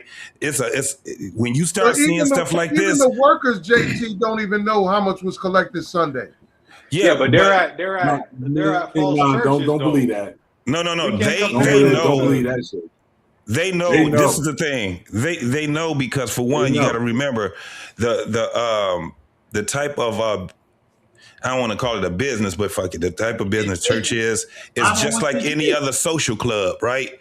So when you talk about what is a C5, right? A 5C. When you talking about these type of things, man, you get audited. And a lot of these churches have lost their building and their grounds because they did not have people that, for one, that took that actually took care of the money. The money wasn't going anywhere. You had people probably was stealing. You had all kind of mismanagement of everything, even how they document their the collections and things like that. So this is what's happening now. This is a big thing that's happening right now, Carl. They don't have a lot of members in these churches anymore because most people have walked away. This is why you're starting to see the attitude of a lot of these pastors. Now, this is what's crazy too. Notice that there's not a lot of people that call themselves reverend, right? It used to be, but they found out how disrespectful it is for a man to call themselves reverend. Right. And that's another thing. But let me just say this. They don't have a lot of people. A lot of people have walked away from faith all at once. And I'm talking about this is not only a community thing. This is an American thing. This is a global thing. This is one of those things in Deuteronomy that they were talking about. You got people that don't want to believe in shit. Because it's optional, not mandated like other countries. Well, there's no traditional. That was There's part no of. traditional Let's church. just stick with the black There's no community, more right? tradition. There's There's no no more. tradition. One of the There's no more things that kept traditional us like together. yeah. One of the Like things that back kept in us the day together when we was our had to belief go. in God and Jesus, right? That was one of the biggest things that kept us together because of what we went through and, the type of faith. As we go from one generation to the next generation, people start to lose more and more faith because we've been bamboozled. They done did a job on us as Black Americans, bro. So church right there is one of the ones, and this started in the 70s where cats was sitting back going off on this. In the 80s, it got real bad when cats was banging on the churches, right? Then the 90s come. It was getting even worse. Look what we got right now. The whiners are being look, Pastor Winan, he's being looked at bad because he was out there talking shit about people not giving tithes. What's my other dude? Close the doors. What's his name? Guy, CC9. Yeah. Then you got these pastors going out here with high heel boots. You got all kind of things that's pushing people away from the church, and rightfully so, because we ain't trying to talk to no devils. Yep. Okay. And this is what's happening now. So now they're desperate because they out here and bought this new building and they only got, 100 doggone members when they should be having about 300 members, right? And then out of those little members that they got, ain't nobody giving tithes like that. Ain't nobody sitting there giving $100 or, for the new building fund anymore and all these different things. It's very different now. Now look at people. Look at how many people that don't carry cash anymore. So now they was doing. During the pandemic, they got into Vimo and Cash App and everything. I see so many churches got Cash App and Vimo and everything else. They even taking debit cards. Do you know they got them portable things where you don't have cash? They could just slide their card right there in church. Yeah. So with that though. I feel like too, with that though, certain churches, the right churches, there's discretion in how you even collect the money. So if you don't have cash, you don't give tithe. You don't go and pay this card and do all this extra stuff. Now some churches could do it differently. No, but I'm talking about the correct churches. Now, because like I said, even if I had cash on me and I'm trying to give it to, no, that's not how we do things here. Go in that private room. Put your money, how much you're going to give in that envelope, and you give it at the correct time. If that time passes, you give it tomorrow. We don't even accept it because there's structure. And that's how you know you're at the right church. There's structure. We're not just taking it just to take it. And I'm going to say, and I got to say this too. That's facts. It even opened, since the pandemic, it even opened for those people that can't physically make it to church. We're talking about disabled, elderly, whatever. Again, Vimo, Cash App, debit. Here you go.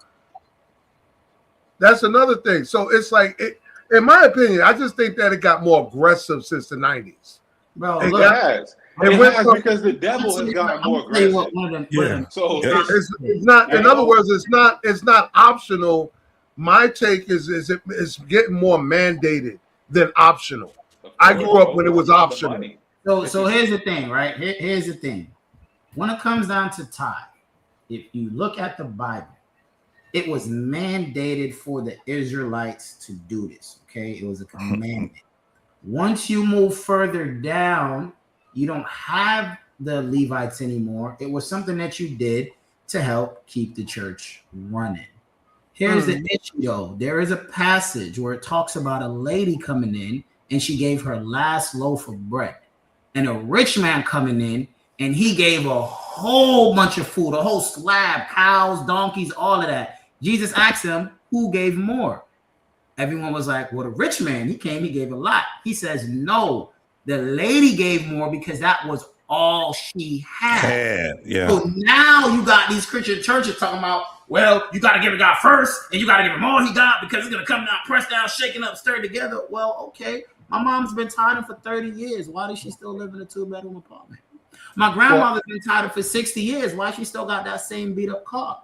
So what you're doing is you're putting, like he says, you're putting your traditions over his commandments, making his word no effect. Because if God is real, it's gonna work.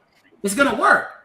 Well, let me say this. I normally. So that means that the pastor is working for the devil, right? It's that means That means the pastor is working for the devil then. And Every you should time. do exactly what Thank you. Earl was saying. Butler. You should leave. You ain't got to cause no, just leave. Every time, bro. Right. Yeah. But I don't, brothers. I know I don't want to misrepresent y'all, brothers, because y'all are my brothers. But I gotta say this, something I don't normally do.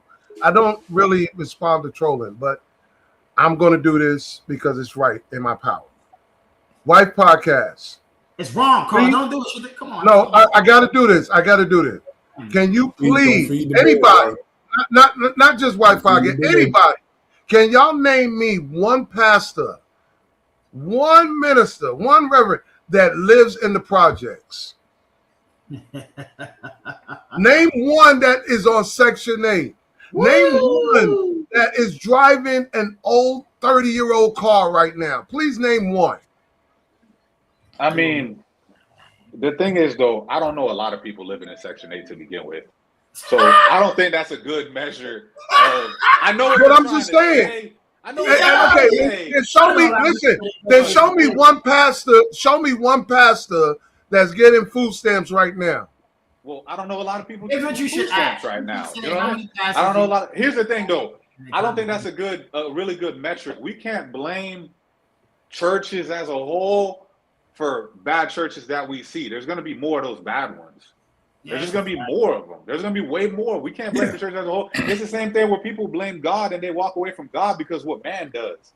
It don't matter if the pastor did this to you. It don't matter if the Pope did this to you. It don't matter if you're not following man, you're following God.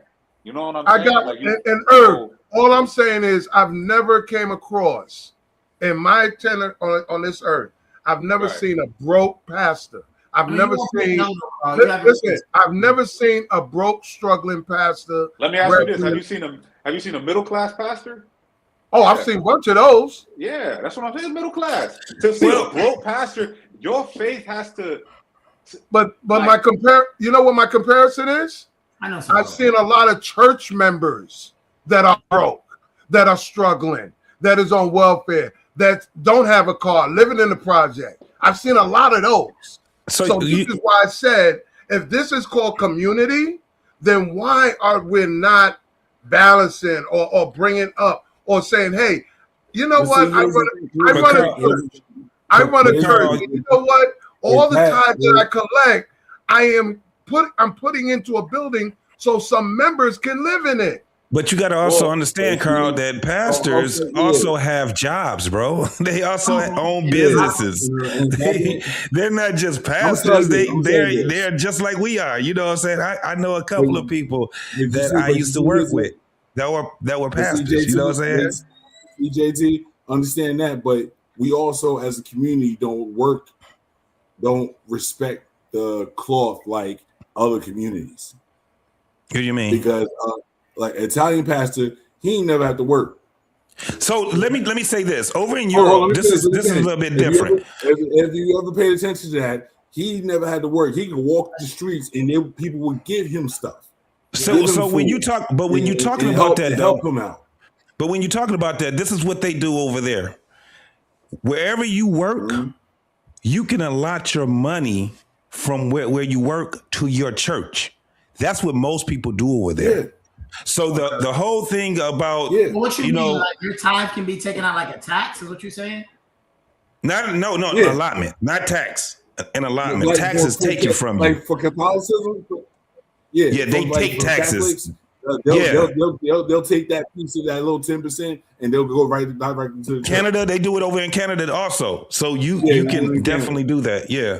So that's the difference. Like I said, like look at Islam, you look at Jewish and everything like that. They help their community. Like you move, like we're Jewish. I would love to be Jewish. You move into the community, they got a house for you, they got a job for you, they waiting for you and you make your money. But they having their problems too, bro. Well, you could be Jewish because that's just a religion. Some issues. That's just a religion. You gotta have a hard time though, because you have a hard time. Yeah, but now they having any problems. I get what you're saying, but they having some problems right now. I don't like. You coming to the? I don't like I said. Hey, And yeah, what's up with the Jews in the hood though, bro? Why they niggas on my block? Hey, look. Why on that The Brooklyn? best- They was all So over they my don't block. buy whatever buildings over there. Look, Listen, they're the main listen. ones on welfare. Next But the door, thing where is, the though, fuck y'all came there's from? nothing better than being black, bro. We have community. It's just you got to understand too. A lot of things, the system was designed specifically for us to not have community, to destroy the household. So but then we're the ones who have the most community in the world. Period. Yeah, that's Like, it takes calamity and tragedy for us to come together to do it right. Yes. I mean, wait. Okay, okay. I'm not going to disagree with that. Just to add to that, though, prior to all of the calamity and tragedy, we were together. We were definitely together. And in the 70s, You know what I'm a latchkey baby, and I'm going to tell you, bro. We were together. You know what I'm saying? I mean, I'm a latchkey kid myself. We're always coming back. Like, we have the most community out of everybody. It's just I would never want to be any other. I would never want to be. And they're learning a lot of things that they're doing from the system and learning how to navigate the system is from us. Yes. Like, it's just all from us. So can I ask y'all one more question before I move on to the next one? Right. Do y'all see a plethora or at least some medium of churches that you can go to and they can hook you up with jobs or apartments? There's a few of those that's like that. Yeah. Okay. And it's open to the members. So here's what I'll say. You have to be. I know two that's open to just open publicly. That is, they come in, we'll try to help you out. I know two offhand. I know churches like that in our community. I don't know about any. I know a lady who one of the big local churches that I used to go to. They have money for days. They show they show what they do with their money, which the Bible tells you specifically you're not supposed to do that. Because when you do it publicly, then you get praised publicly. So then you find your reward. You're supposed to do it privately. Reward, but that's besides the point, right? I already picked up on that because again, I started reading the Bible for myself. However, a lady got her house burned down, and when she asked for help, they was like, "You got to be a member for like 3 months tithing first before we can help you." Now, in my head, business-wise, that's not necessarily wrong because it's like you might have other people that need help before her, and I would rather give to somebody who contributed versus somebody who never contributed. But at the same time, you're gonna look at that as like, "Damn, bro, the church." No, that's fair. That's why you have the extra money. Like, I've been going here. I couldn't tithe because I'm broke, and I lost my house because I'm broke. Like, this is the person you should be helping. So it's started a lot of controversy. You know what I'm saying? But you do run into stuff like that, and like what he was saying, that's why you got to be careful. Obviously, well, I only know of two churches in New York that they do it constantly. Every time there's a city or state exam, they post it.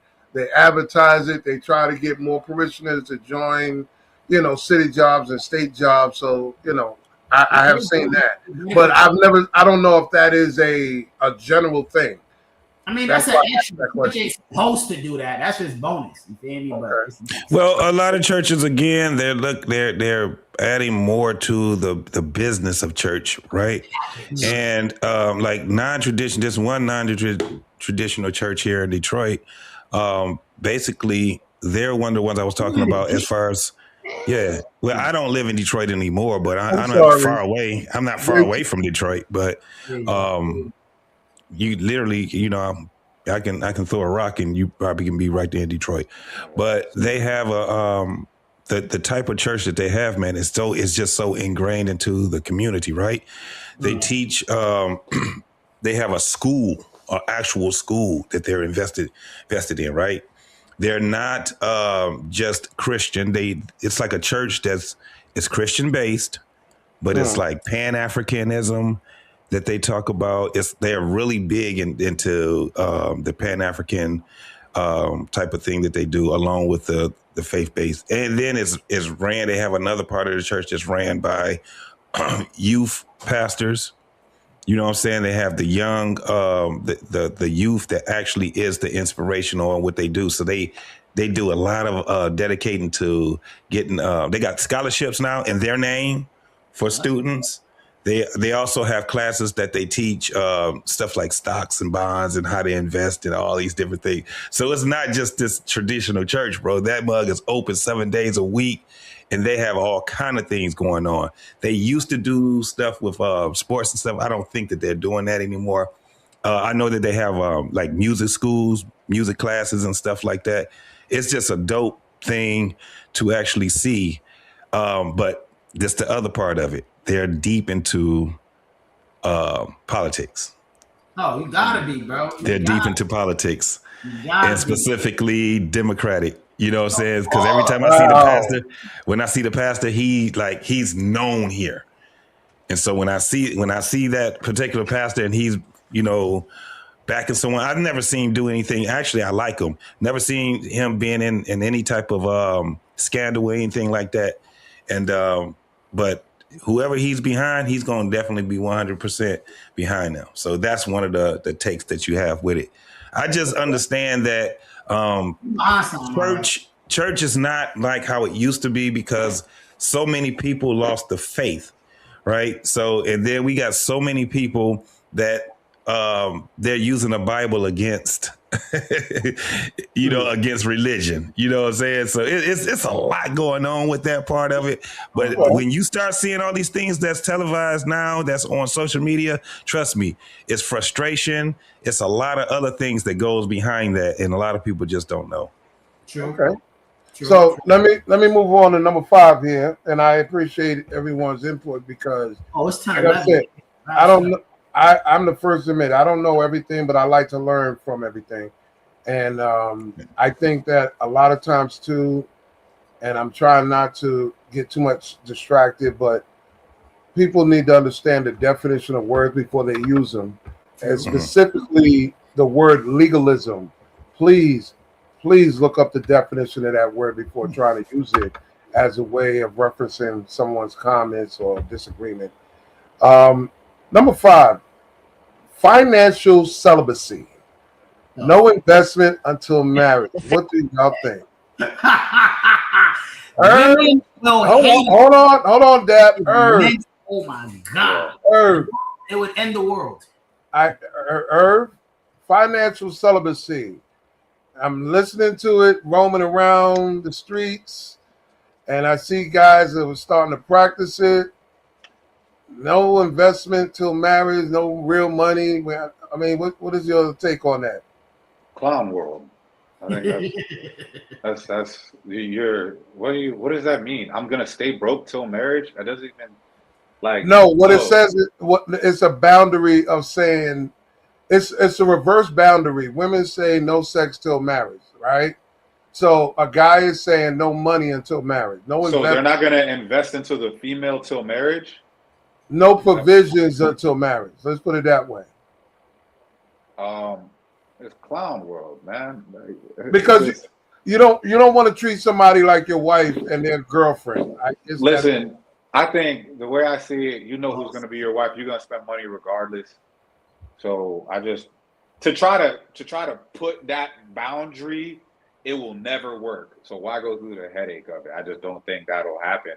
You know what I'm saying? If you with a girl, bro, if she's gonna give it up or not. And if that's not gonna, and how much time you might have to put in or not. To try to put a boundary to be like, well, if you're not gonna give me this, I'm not gonna do that. Damn, nigga, that's sad. You gonna try to force her with money, bribe her to right. That's what went through my head. You paying for it. You're creating. At the end of the day, you paying for it, but this is like forcefully. It's more right. It's more transactional that you're fueling than anything else. JT. Now, with that being said, I'm not about to be a simp and go out and buy her, but we're gonna go out to eat. You feel me? Like we're gonna do things. It's gonna be, but I'm not buying her lavish things. But I just think it's just men don't have time to worry about that shit. Like we got other things to worry about. I'm glad you put it out there because I don't want to be the bad guy. JT, what's your take, bro? You don't want to be the bad guy. Yeah. That's crazy. I don't do the tit for tat. It is what it is. If I'm setting out to Marriage, I'm definitely invested before we even get married. That's how it's always been. It's an investment. Matter of fact, the more you invest, if she's not really with it, you're gonna scare her off anyway. Because the more that she sees that you're put into that relationship, she knows she's going to have to put, into that relationship too. So any woman that's out here that's into extracting from you, it's easy for you to find out, because if you're doing something, you're going to require something also, right? The problem is that a lot of men don't think that they can require anything from women. It's as the relationship get closer and closer, it's the requirements that we actually let them know exactly what we have. You can't really put any full requirements on someone that you don't know, right? Because you don't know what type of person they are. There's levels to getting into a relationship, but no investment. This would tell you that people are not serious about marriage, because marriage is not that simple. It's not that cut and dry. Yes. I'm not going to invest in you, because they're putting it as transactional. You give me sex, I give you money. That's trick hoe. That's a trick hoe relationship. Exactly. So hold on now. Oh shit! This is the reason why I went from Herb to JT. Dad, take the mic, because I already know what you're gonna say. I mean, it's simple, bro. I was literally just explaining this to my boy. This is why I keep telling y'all, men cannot cheat. Every man pays for a pum-pum, whether it's your wife or it's your girlfriend, or if it's we all pay for a pum-pum. So because I have to do so, I have to take care of you. When I'm now paying for your pum-pum and you bring that pum-pum that I pay for and give it to somebody else for free, you're cheating. You're giving away something that I purchased. It's no different than me buying cereal and then you have this goofy little friends come over and they eat all my food. You stole that, bro, because you didn't pay for it. For the record, I have to say, Irv is 30. He's the youngest here. Dap is right behind him. That's my dog. That's my dog right there. No, I don't. It's been transactional, bro. Let me tell you what makes that poom poom very valuable. When they can spit out my seeds. Other than that, it's hers. She got to be the one to clean it. She got to be the one that make sure that it's together. She got to be the one. Dog, I'm not going to sit back and look at this. The difference between a relationship and motherfuckers that's just, fucking.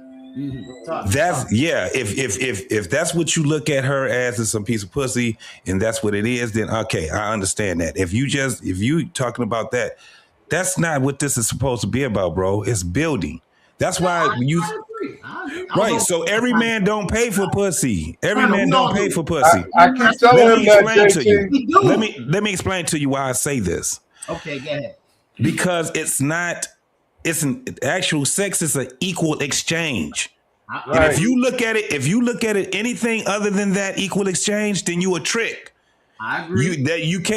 We can't pay for it. It's about building for others. The relationship is for your children to be able to benefit, not you. When you look at a relationship on what I get out of it, this is why it ends, and it ends sometimes horribly. If you're not looking at it for what I put into it, it's something a lot different. That's why when I said, men, if you invest in that woman, you're going to require that she also put an investment in. What that looks like is between y'all two once you're in that relationship. Now, foundationally, you can sit back and say, all these other things that everybody else say, love and commitment and all. We already know those are foundations of it. But how you have that relationship and where you go to in that relationship is what? What's the ultimate goal? Marriage and not to die alone. You already married. What's the ultimate goal now? At that point, raise successful children. Maintaining. So that's their goal now. They hand it off. Your goal is to die together, not together, but it's the widow, right? It's the widow. That's the ultimate goal. Is the widow. You know the reason why that is because you're not the only ones that are benefiting from it. When you have children, and you also think about this, not to mention you got nieces and nephews, you got siblings, you got a community. It's a community builder. So I can't look at that woman as just some goddamn poom poom. There can be a time, bro, this is where that whole thing evolves. better or worse, sickness and health, to death do us part, all of these different things, that better or worse, that shit gonna get you. If you married long enough, that better or worse is gonna be the one that's gonna either be the deal breaker, is gonna keep you right there to your vows. And most people, I think what my brother Dawson is saying though, I think what he's saying though is every man has paid for pussy. No, don't do that, Irv. Don't mess up a good one, because let me tell you something. The distinction is this. I went at this, listen, guys. I think they have paid for it. Yeah. I went at this with Dapper on multiple occasions, and I tried to make the distinction between investing versus paying for it. Paying for something is when the way you word it and deliver it is transactional. Investment is not transactional. Investment is still a transaction. When it's your wife, you're not paying for it, you're investing. But I'm just playing devil's advocate. I think what he means is every man has paid for it before. Nobody on this panel can't say you put out that wallet. You want one thing, you know she ain't gonna be the one. You know why? Because when you use the wallet, it's like this is why I keep using the word bribery versus investment. I'm not bribing you because I took you to dinner. I'm invested because I'm going on a different premise. I'm not leaving. Hold on now. So you're telling me everybody on this panel has never spent a little cash for a little. Come on now, we all threw it one time for the one time. We all spent it, and we knew she wasn't gonna be the one. I try to keep. You know what the problem is too? Hold on. With JT. This is the problem that I've explained with guys, and JT, you might be able to relate to this. JT spent it. I know he did. That's why he didn't say nothing. No. I've had conversations with JT on multiple occasions, and that's why I said he would know what I'm getting ready to say. He's thinking about him right now. He's like, yeah, I remember. I spent it. This is the thing. JT, would you say that too many guys are investing in women or bribing women outdoors because they don't have their own shit together to entertain indoors? Remember, I'm coming from an era and place where you invite a woman over to dinner at your crib, y'all listen to music, y'all drink some wine, whatever. You know, you got a pool table, you have activity. Everything don't have to be Ruth Chris and outside. I agree, Carl. I agree. But listen, I'm going to say something. But first, before I even say this, I believe if it happens, it happens. If it don't, it don't. But at least I entertain at home. Then my point, I will concede that his point was a better point than my point. Okay, what he said is more true than what I said. Okay. However, Carl, Kevin Samuels taught us something. Oh Lord. The market dictates value. We never said we would stop entertaining women at home. They said they didn't want to be entertained at home. So because of them, we adjust to what they are asking for. And this No. Carl, You change the channel. No. You can't. Hold on. You cannot dictate to me a woman doing things she doesn't like. You cannot listen. As a man, ain't no woman can dictate to me on where I'm going to entertain them. I choose if it's going to be out or in. Either you get with it or go to somebody else that will. I can change the channel. Carl, bro, I just this is. But you can't tell me that I have to or make it a mandate. Irv, if you say to a woman, listen, that's why you got dick discipline, because them big booty hoes listen at you like that. Bro. Let me tell you something. If I say I am cooking and I'm inviting you over, it's not for no sex. It's also for you to know the difference between you trying to get to know me for me versus you just trying to see how far you can get.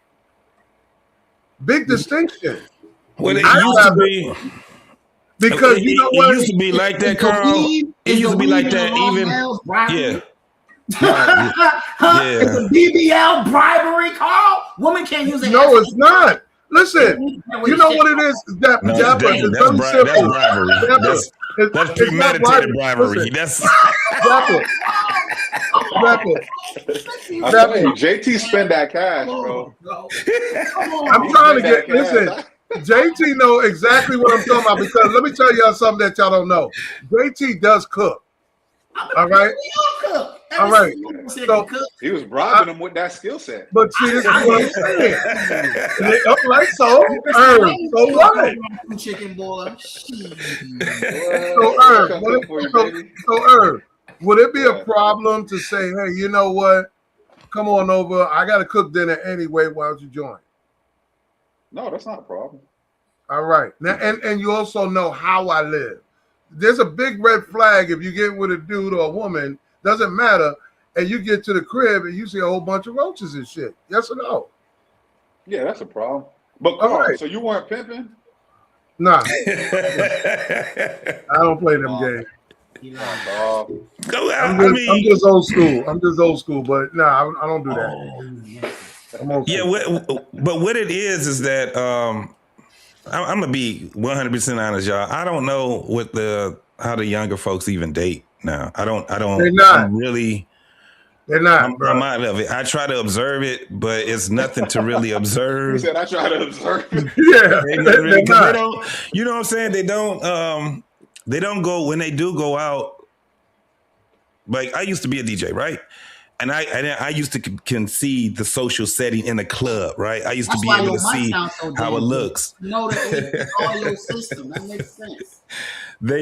So when I used to look at it, like how they used to come in, and the way that women and men used to, come together, even when they don't know them. But men used to be talking to women left and right, and then I come from the era where dancing was a form of meeting a woman, right? You didn't even know her. Only thing you used to do is go pull a strange woman on the floor and she'll follow you on the floor. You get behind her and stuff like that. It was way more. It's not like that now. It's like everybody's sitting on fucking couches and smoking hookahs and they're the people that they know, right? It's like they don't socialize like how it used to be. So it's very hard to see that.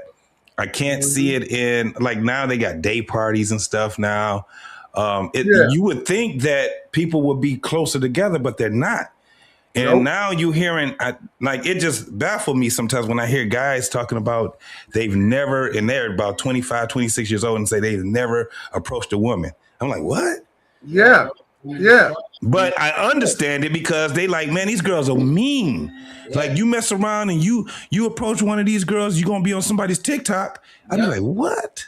Yeah, but at the same time too, though, there's a lot of weak men out here. So it's like rejection is a part of the game. Don't let them know that. Don't let them know that. I like that. Wait a minute, Irv. Before you do that, rejection is definitely the part of the game. I'm not gonna put a flag on the play, Irv, but that's a two-way street because nobody wants rejection. Women do go out their way not to get rejected. True. That's fair. Of course. Extremely. It's a fair point. I'm just saying, but you got to call a thing a thing. Carl doing good today. The blunt end of it, bro. We the ones taking the blunt end of it. Rejection is a part of the game, and I think it builds your confidence. If she look at you and she say, whatever she say to you, bitch, you got dusty shoes. Guess what you gonna do? Go buy some new shoes. She making you better. Yeah. She making you better. Yeah. Fix your beard, nappy ass beard. Guess what you gonna do? Right. Next time you gonna approach her, you gonna fix your beard. You gonna brush your hair. I think it develops. She give you a stick of gum, right? It develops your character. We have to deal with that. We have to deal with that. Listen, that's a bigger problem by itself because, like I used to say that if women said, "I'm not dealing with a man unless he has life insurance," niggas would go out and get life insurance 3:00 in the morning on a Sunday. Nah, Carl. Nah. No. This is my point. This is my point, Dad. I just think that men, a lot of dudes, like you said, they are weak in a way. That's why I said I'm not putting a flag on the play, but that some of them are weak in a way. But don't change who you are. If a chick says, "Oh, I don't like his beard," well, bye. Somebody's gonna like that motherfucking beard. No, I'm not saying change who you are, but you have to evolve. You have to develop. You can't just say, because I have a homeboy that's like, No, they gotta like me how I am, as I am. I'm like, nigga, Don't be telling people about our private conversations. You haven't changed your khakis since middle school. You wearing the same khakis since middle school. Nah, bro, ain't no love you as you are. You gotta evolve. You gotta clean up. You gotta present yourself because this could be your wife, right? Yeah. So it's like you gotta come correct. You know, and then when you get with a good woman, she's gonna make you better. She's gonna be, hey, why don't you try this? Why don't you try? Bro, you just gotta evolve, level up your game, or don't. And hey, there's more for me. Especially if you really like that girl too. Yeah. And you can't, and it's like, you have to be able to take. It's very. We have to be strategic on our way on our approaches, right? And I think that's the thing what dudes just opt out of doing. It goes to what you were just saying. How you dress, the way that you talk, the way that you approach them. Like you can't let a woman know that you just so into her. You know what end up happening? She end up putting you in the friend zone anyway, but then she's going to use you for all kind of other shit. You know what I'm saying? Now you friend. That's why when I see dudes that be like, yeah, that's my homie. Like I can't get that whole thing where y'all talk about homies like y'all hang out every day and y'all be going. I'm like, nah, dog. Yeah. You're a human diary. You're just a human diary of that much. Yeah, it's like I don't know too many guys that'll sit back with a girl and talk to her about a guy that she likes. Right. You gotta just be able to take criticism. Take criticism, take it with a grain of salt. At the end of the day, bro, just like I was saying before, bro. My thing is this. Most people say, oh, I want the person that likes me, and that's cool, that's new age, but that's not me. I want what the fuck I want. I don't give a damn if you don't like me as much as I like you. I want you. Yes, I like you. I don't give a damn if you don't like me. I'm getting what the hell I want. You feel me? I don't give a damn how you feel about it. I'm getting what I want. Because you ain't gonna debo her as you die, but you ain't gonna. We can do it the easy way, or we can do it the hard way. What am I supposed to do? Unhappy just because you like me? I gotta accept you. I want you. You know what? I'm gonna let that one go because I'm getting what I want. I don't even like how that sounded, but I'm gonna leave that alone. I'm getting what the hell I want, bro. Fuck out of here. No. Let me break yourself. Give me your number.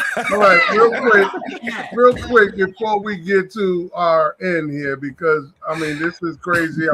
I wish just would have stayed on, but I saw a picture where a mother shaved the head off her daughter's head because the daughter was all into boys or wasn't paying attention in class, whatever. So she takes the daughter home and shave all her hair off. I call that mental abuse, guys. That's not discipline.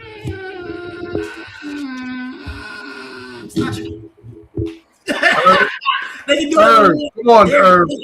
Irv, come on. Listen. Oh God.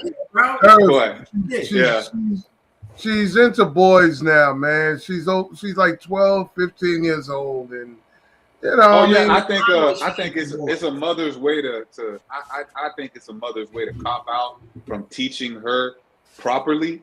Yeah, and it is abuse. It's abuse. Yeah. It's abuse. You're gonna send her to school like that and traumatize her for the rest of her life. You ain't putting your hands on my daughter. Yeah, that's so. If you want a father to check out on your ass, do something to his daughter for real like that. You want a daddy to check out on you? Teacher. Yeah, you got to teach her. Daddy must not been. Yeah, her daddy must not been there. For sure. No, I'm not gonna lie. There was. You ain't about to do that shit to my daughter. You out your fucking mind. What's wrong with you? The dad was furious. There was a video like that. I'm pressing charges, dog. I'm pressing charges. You don't do that shit. Check this out. That's abuse. What do you think a mother would do when her son, 12, 13, 14, start getting into girls? What you gonna do? He's already man. Why is different? No. Stop it. Moms are worse. I ain't gonna say worse on boys, but you got mom. If she'd do that to her daughter, she'd do probably even worse. Try to embarrass her son, like calling him bitch ass when his friends come around, cuss him out. I done seen parents do so. I done seen mamas do some crazy shit, man. Like your dirty drawers and all of this. Yeah, but talk about you. You ain't over. I heard a mama tell her son that you still pissing in the bed. Exactly. Ain't no girl gonna like you. I've heard a mama tell a boy that, her son that. Yeah, but in front of another girl though. That And he what I'm saying, and yes. So that's what you call a son husband. She's dating her. I just told you it's abuse. No matter what label else you want to put, It's abuse. Yeah, it's definitely abuse. No it's doubt not about discipline. So that was the question. Why is it abuse to cut their hair? I'm just trying. Because anything that can affect the mentality of a child later on in life, it could be a trauma, it could be an experience. That is abuse. So here's my thing, right? Here's my thing. This is the way I see it. Maybe I'm wrong. I would rather give you the trauma of going to school bald-headed than you have to deal with the trauma of being a fucking hoe. No, that's not the option, though. No, that's not an option. Because guess what? Now listen, you just made your child a mark to get bullied on, to get beat up on, teased, and everything else. Remember, she could still end up being a hoe at that. And she still could end up being a hoe. Right. A bald-headed hoe.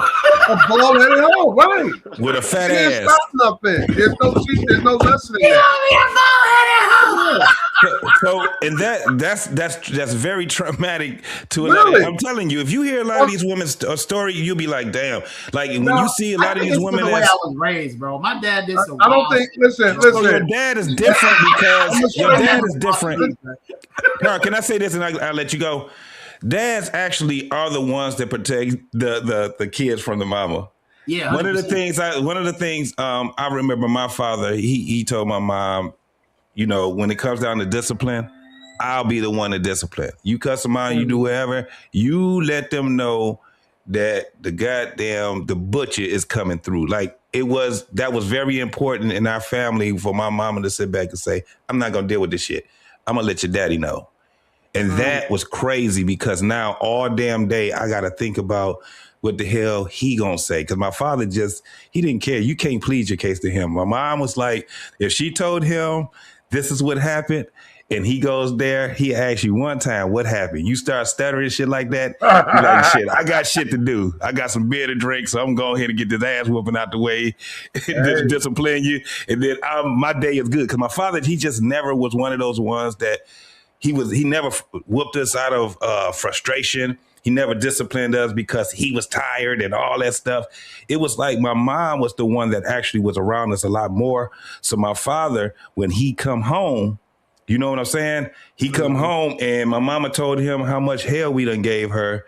That's when it's on. And that was very little. It wasn't a whole lot of that. You know what I'm saying? But that's what I seen. Because my mom, she was inaccurate. My mother would hit you with all kind of shit if she had the opportunity to do it. That's why you hear people talk about Big Mama. What she do? Hit you with anything she can think of. Switches and all that. My father had one thing, and that was a belt, and I hated that belt. I couldn't wait till when I got older and I seen he still had that. It was an ass whipping belt. I've never seen him put that belt on his pants.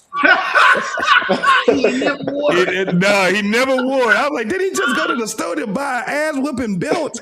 Thick leather belt. No so that was my discipline. It was the belt. I ain't all that other shit motherfuckers be talking about. Nope, because my father was the one that disciplined. My mom, every once in a while, she'd do it, but like I said, she ain't got no accuracy. Usually fathers don't discipline their children with the same emotional rage that a mother would. Yeah. You know what I'm saying? It's a little bit depends. more. We don't, but it depends on what it is because we don't make things a big deal. Like I said, I use that as an example. A girl is feeling herself and you want to cut her hair off. But if it's your son, you give him the lead way because what's he going to do? No, think about it. What are you going to do? What are you going to do? So, what are you going to do? A lot of women that I've ran into, all they did was pass their son some condoms and tell him a little speech, and that's it. They ain't cutting his beard off. They ain't cutting his hair off. Come on. Yes. Men and women are different. Crazy, bro. That's wild. Nah, man. Nah. Well, I mean, men and women are different, but I do think that not when it comes to discipline. It is traumatizing. It is traumatizing. Well, how you discipline them is a little different, but at the same time, at the end of the day, it doesn't excuse the fact that it is traumatizing. Like you should definitely. You gotta talk to her, and you gotta establish those rules and the principles and the morals. But that should have been something before like gearing up to this stage before it got to this point. You know, but I'm not gonna discipline her the same way I would discipline my son if he did something. Because my son, I could beat his ass. I can't. Yeah. Right. That's like you're gonna do it as a dad. Like it's more of the embarrassment of you probably, you know, put some firmness on him, rigored him up a little bit because they're gonna cry anyway, just because you're disappointed in them. You know what I'm saying? It's a kind of that, so you don't have to be frustrated. Daughters know the psychological warfare. You got to start that from young to develop her, because if you try to do it when she's 13. Exactly. You know, a lot of people, I think that's where they mess up at being parents, that they wait until the problem presents itself and now they want to sit back and talk about don't do it. It's like, nah, you got to gear them up for that. Not with a girl. Right. Not with a girl. They think different. But you know what, though? To that point, I remember, and I don't see it as much anymore, but I remember I was seeing a strong wave. Actually, I'm lying. I do see it a lot more. There's a strong wave of especially our females, they want to be their child's friend. And it's the weirdest thing, because it's like, y'all are not equals. Like, okay. I don't understand this. I want to be my child's friend. No, you're not. Listen, my mom used to tell me that shit every day. Me and your friend. I'm not one of your friends. This is it. I heard that shit. Let me clarify something what you're saying. It's that transitional period that every adult, male, female, have to go through in when to let go, when to understand that's not a baby no more. You know, it's the separation. It's very difficult to invest so much into a child. And as they get older, especially if it's a son or a girl, you start seeing the beard coming in, the mustache. And now you got to let go, but you don't want to let go because in your mind, delusional, he's still your baby. But you got to. When do you think the time to let go would be? This problem, but maybe with their daughters, and moms don't have this problem, but maybe with their sons. Listen, you'd be surprised when it comes to mothers and daughters. And I'm gonna say this to answer your question, Herb. There is no set age. I go by personality. I was gonna say the same thing. Right. Because both of my guys, they're totally different. Yeah. So, but I know now, if I even now they're 20 years old, I can raise my voice or show any type of disappointment. They'll both cry, and this nigga's bigger than me. Oh yeah. They don't want to disappoint you, but like you said earlier, that was something embedded from early, not just show up on the scene at 13, 14 saying you can't do this and this and that. No, it's been in them what you cannot do. Y'all both have to invest in each other, because I'm a dollar hard.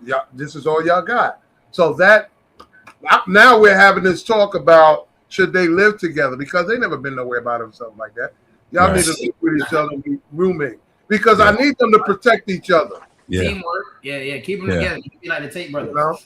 It's hard. I got two daughters, man, and it's like a bittersweet with me, like to see my kids, they grown up, that the way they can, you know, get out here in the world, and they are very useful. You know, I got one that's, you know, a nurse, going to school, being a nurse. I got another one, social work, and I'm like, damn, just to see them as an adult. What was that moment like when you thought, after all these years raising her, right? Y'all going to the store and you thinking that you gonna pay for everything, and she pull out her card and said, "I got it." Yeah. My oldest daughter, both of my kids is like that. Like they're in two different states now, so it's crazy to see it, but it hurts a little bit because I still see the little girl. You know what I'm saying? It was fun. At 16 years old, she pulled out her card and said, "I'm buying you breakfast." That's the woman. But I miss the little girl, because the little girl, you know what I'm saying? I had a special moment with them, and sometimes we talk about it, and I be like, dang. It's because she, like my oldest daughter got a son now, right? So I'm like, and that's different. She got a son, so it's like she's raising her dad. Like my grandson, even though he looks like his dad, he has a lot of me in him, and it's like me visiting myself all over again. And my daughter is, you know what I'm saying, raising her dad. And I told her, I said, do you know this is crazy how the world is and how God can just show some snapshots of shit? The DNA don't lie. Man, it does not lie at all, man. So that's a great observation. But like I said, sometimes it's just bittersweet because I just remember coming home. My daughters used to be, "Daddy," come running and all that stuff, and now they just were like, "Hey, Dad." They're like, so let me ask y'all something real quick. Lauryn Hill, y'all know Lauryn Hill of the Fugees, right? Mm. She's 50 years old. Y'all know. Name a song she's ever sung. Oh, be quiet. Herb. Yeah. She's 50 years old. She got 5 kids, and she's not married. Wasn't she married to one of Bob Marley kids? She ain't married. Oh, she don't like the system anyway. She don't believe in all that. I said she's not currently married. Mm-hmm. Does she currently have a partner? I just said she currently not married. It's not the same as not having a partner. I don't know who she's sleeping with. That's fair enough. Niggas don't never be knowing shit. We just got the She facts. broke up with the Marley. She broke up with Marley back in 2009. So this is 2026, guys. All right. Oh, that's dead. This is my. Go ahead. 5 kids, broke up with dude back in 09. It's 2026. 50 years old with 5 kids. Mm-hmm. And still got a good looking body, good face, and all that. Would she be acceptable to any of your brothers? No, hell no. No, I mean, she done for one. She's 50%. Yeah, she's 50%. What point is it? Doesn't make. Yeah, more than actually more. 70, yeah. 75. Right. She got 28 Christmases left, but it's like, what would be the purpose, right? Other than no benefits. Okay, we friends. Yeah, there's nothing that comes with that. You lose. She lived her life already. Like I'm 53, so you know what I'm saying.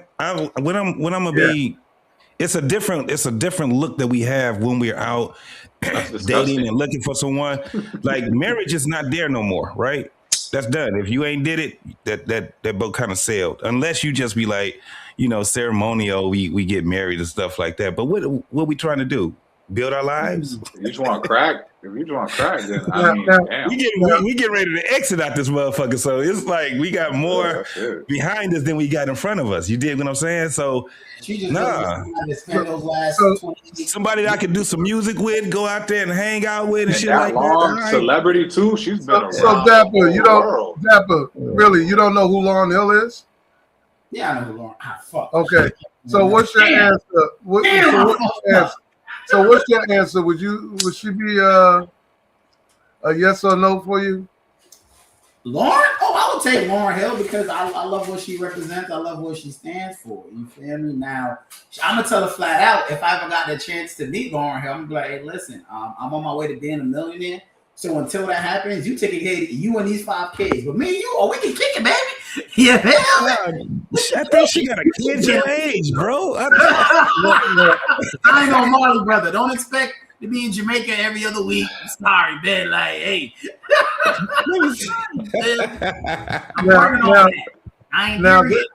Now, this is a surprise to this question.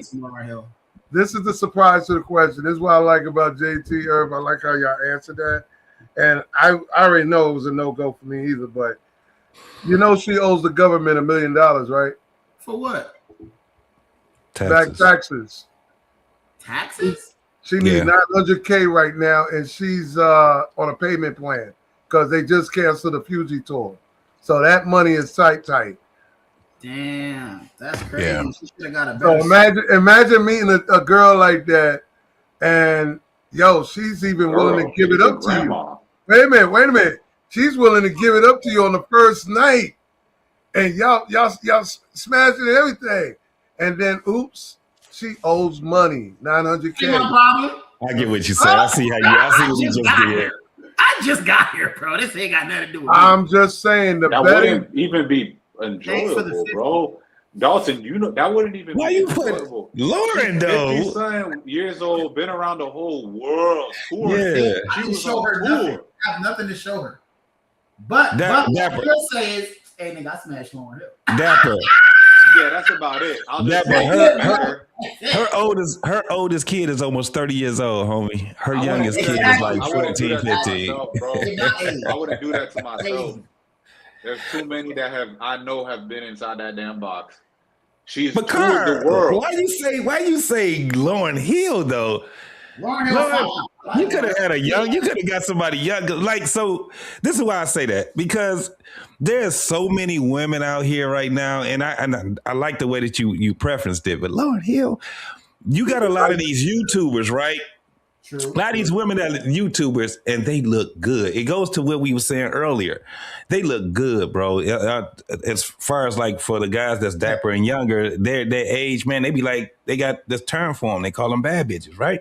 Mm-hmm. So the thing is that they will be the ones where they look good. You hang out with them, then you find out they broke as hell. They old people. They got, you know what I'm saying? So if you didn't know from the jump, you assume. Most dudes ain't trying to look. Like I said, they don't even do no research, though. The only research they do is. Do you remember how I presented it? I said Lauryn Hill, and I said, with y'all guys, I gave you the rundown. 5 kids, 50 years old. Yeah. Would she be a good option for y'all? Yeah, you, Herb, and JT said no. Yeah. Dap is still dabbling. So now I waited because this goes back to my betting. Though. Remember the betting, man. Listen, untamed wolf. This is why I said if he doesn't learn how to bet at 40, he's gonna have some problems, because when I throw that 900K on it, that 900K kind of changed the whole trajectory. But you hear him. He would still go in and say it's not my problem. How you think you're gonna keep smashing Lauryn Hill with 900K on her back? She gonna catch you when y'all Netflix and chilling and be like, man, I gotta ask you a question right quick. She gotta hit you with the white class.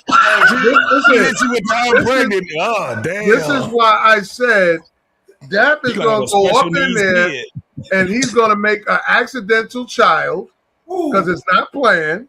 Ooh. Yeah, okay, the hole in the thing, whatever you want to call it. Anyway. Carl, let me. Hey, listen. Dap still be out here reckless. I get what you're saying. Exactly, nigga. I've been doing out here reckless and shit. I've been doing this for a long time. I get it. And the crazy part is, I don't even bat an eye on it. Like, I remember. Irv, look, I was like, Irv, to go to JT's point. Listen, to go to JT's point, he said, "Why Lauryn Hill?" Right? Yeah. I could have used Erykah Badu. Nah, chill.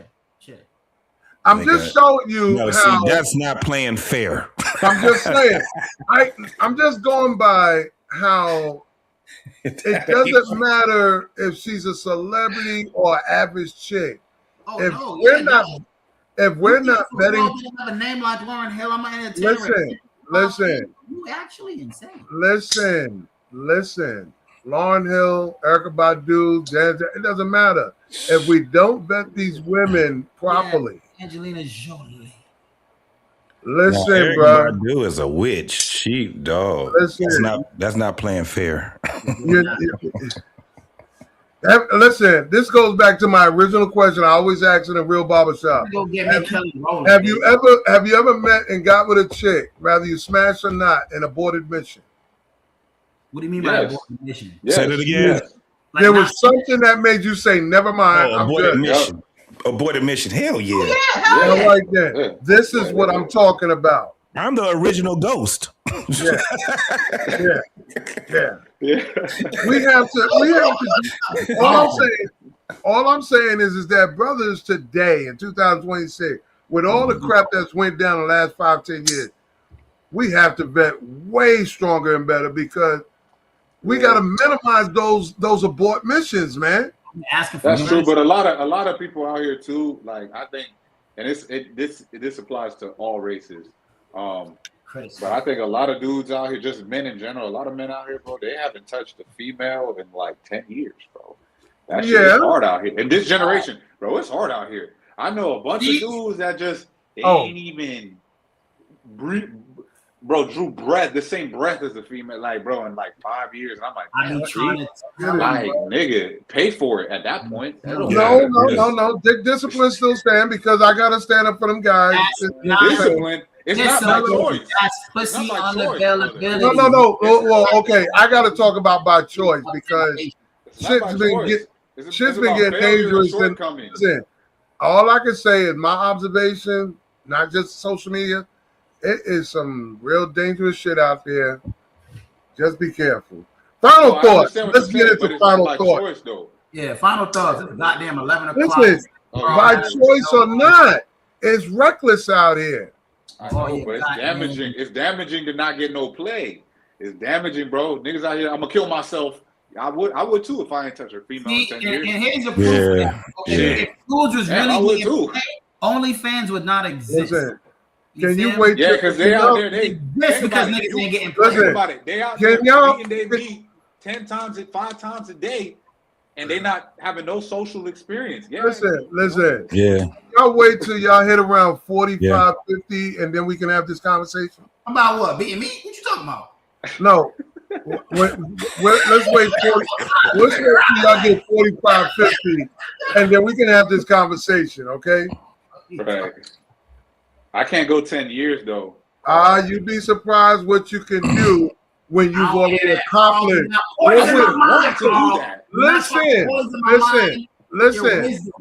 It's not a priority when you already accomplished. It becomes like a $20 bill to you, bro. Hey, Carl, you probably want to do a show on that one because to break that one down, that'd be kind of dope. That'd be kind of dope. When you accomplish, that'd be dope. That shit is like a $20 bill. Don't mean you nothing. You know what that tells me about listen. You've had so many $100 bills. Your record. Listen, accolades. You've done so much that by 45, you've done so much. Listen, I'm trying to get like you. By 40, 45, I know. When you accomplish, bruh, you had so many $100 bills, a $20 bill don't mean nothing to you. Carl, they don't believe you. They like pimping. Never like you need more people. No.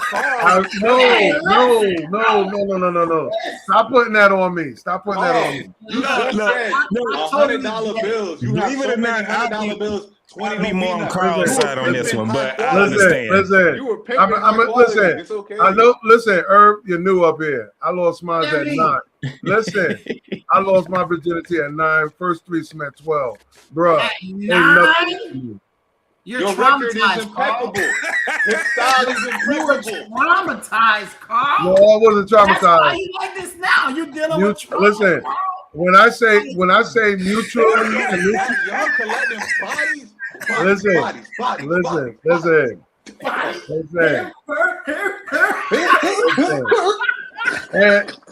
And Dapper don't remember this. But listen. Just like my man JT said, bodyguard work, security work, police department, correction, bail stripping. I did all of that shit. Oh yeah, you. All right, he was collecting. All right, listen. Hey, JT. Should I tell him about the swinger parties? I mean, dog. Oh yeah, that's enough is enough. This shit don't mean nothing. Once you start laying back, you be like, "Well, that shit don't impress me worth a goddamn." Yo. Nigga, I can sit there and watch. Like, what? I just need a woman with heavy D, and I need someone for me now. Shit. Now Carl's trying to tell me do as I say, not as I do. Carl, man, you had your fun. You better let me have mine. Yeah, man. It's some shit where you do be just like, I'm not even impressed no more. It's not. I'm telling you. Like, what? Yeah. That's what you have to? Please, nigga.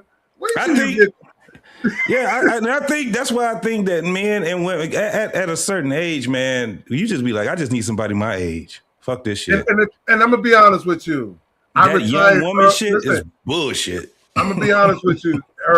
I retired twice, not once, twice, early. So before, still in my 40s, and retired twice. Yeah. Bruh, all of that, man, please, ain't nothing out there impressive right now, bro. Damn, dog. I that shit. Sometimes I be thinking back. I be saying the same shit my father was saying.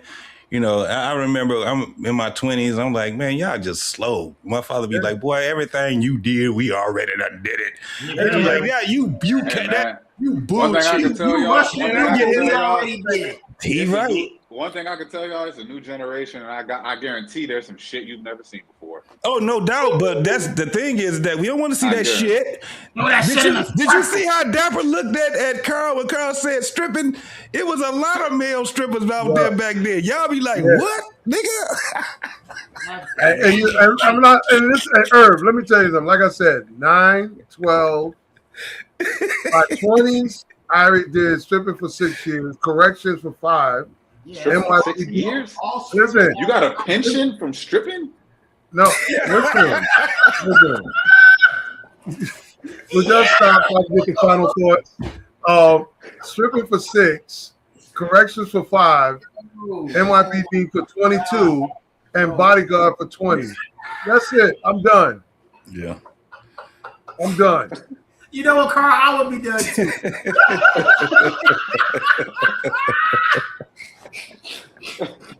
And don't forget, the swinging thing was for 12. Oh my God. The swinging thing was 12 years. So you put that all together, you're like, yo, I need a cigar and I need to relax. Yeah, you do. Sit your ass down, bro. Go drink some tea. Ain't nobody could tell me about not getting none, nigga. Please. Please. Yes, man. That's wild, man. That's wild, man. What? Not getting none? Priority? Nigga, please. But yeah, I think that'll be dope. Kind of have.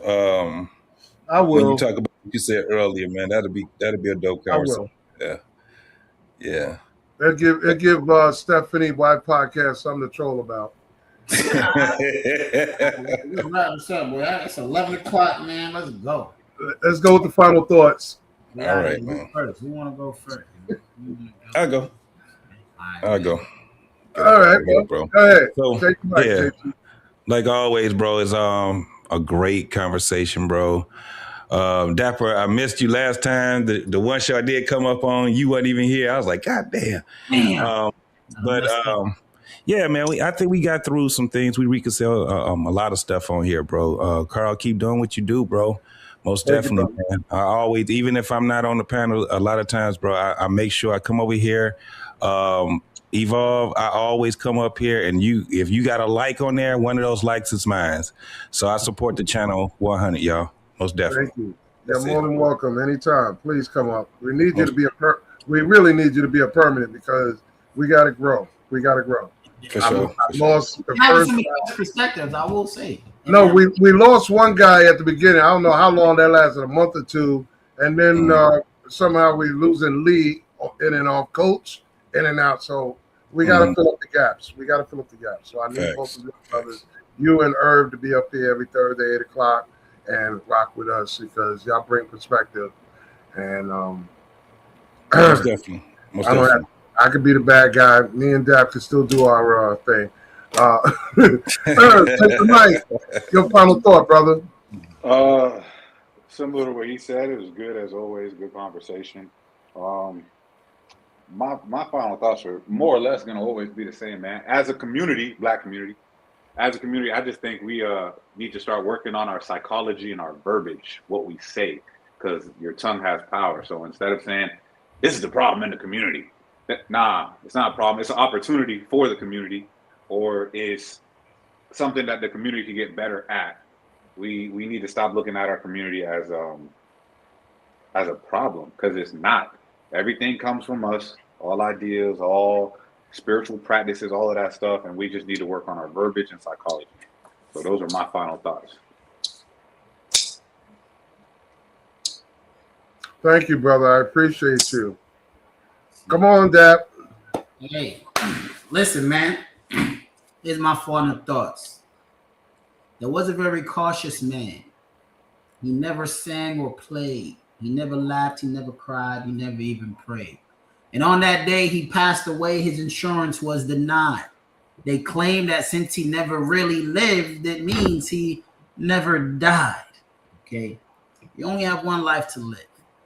Live your life making the best decisions that you can possibly make, and understand some of those best decisions that you make will absolutely be the wrong decision. And that's okay. As long as you learn from it and pass those lessons and knowledge down to the next generation. Because contrary to popular belief, no man is an island to himself. And none of us, although we come into this world alone, none of us live it or experience it alone. Stay dapper. No ways dangerous. Read your Bibles, man. We out. See y'all next week. Oh, whatever. I appreciate you, brother. Thank you. I appreciate everybody that was in the comment section, everybody that spent their time with us. Highlight box. Yeah. And I appreciate the super chat. And like I said, we're going to keep rolling every Thursday, 8 p.m. Thanks to Evo, because without Evo, our behind the scenes, in charge, production, video, and all of that, we wouldn't be making it possible. So salute to her. Episode 135, Men Thinking of a Master Plan. I love the themes. I'm going to keep coming. And I'm hoping and praying that I'm going to word the question properly. But next week, I want to tap into IQ levels of how people use words and don't know the definition. Are we, as Black people, losing our IQ level? And that's part of why our dating rituals are not working, because we're activating in empty vessels and not understanding what words actual definition is and using what we think it is.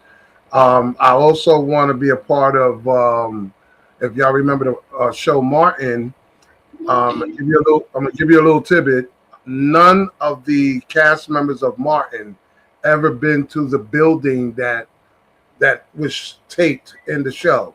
So there is going to be a plan for all of them to group and go to the building. I'm hoping to be a part of that. So I've been in there 3 times. Yeah, out in Detroit. But I want everybody to just be safe out there and learn from this. Learn from a lot of these topics. Learn from the different perspectives, and see if maybe you can do right by yourself. Again, let's just keep in prayer that nothing goes bad with this war where it's on our front door and it doesn't affect our children. And I guess that's why I've been losing sleep for the last 2 weeks, because it's been on my mind. But like I said, look out for next week. Stay safe out there, everybody. Salute. Salute to you, bro. Yes, sir. Most definitely. All right, y'all. Yep. Thank y'all, brother. Thank you, man. I'll be here next week, bro. I'll be here next week. Thank you. I would appreciate that greatly. Peace. All right, y'all. Dapper. We out.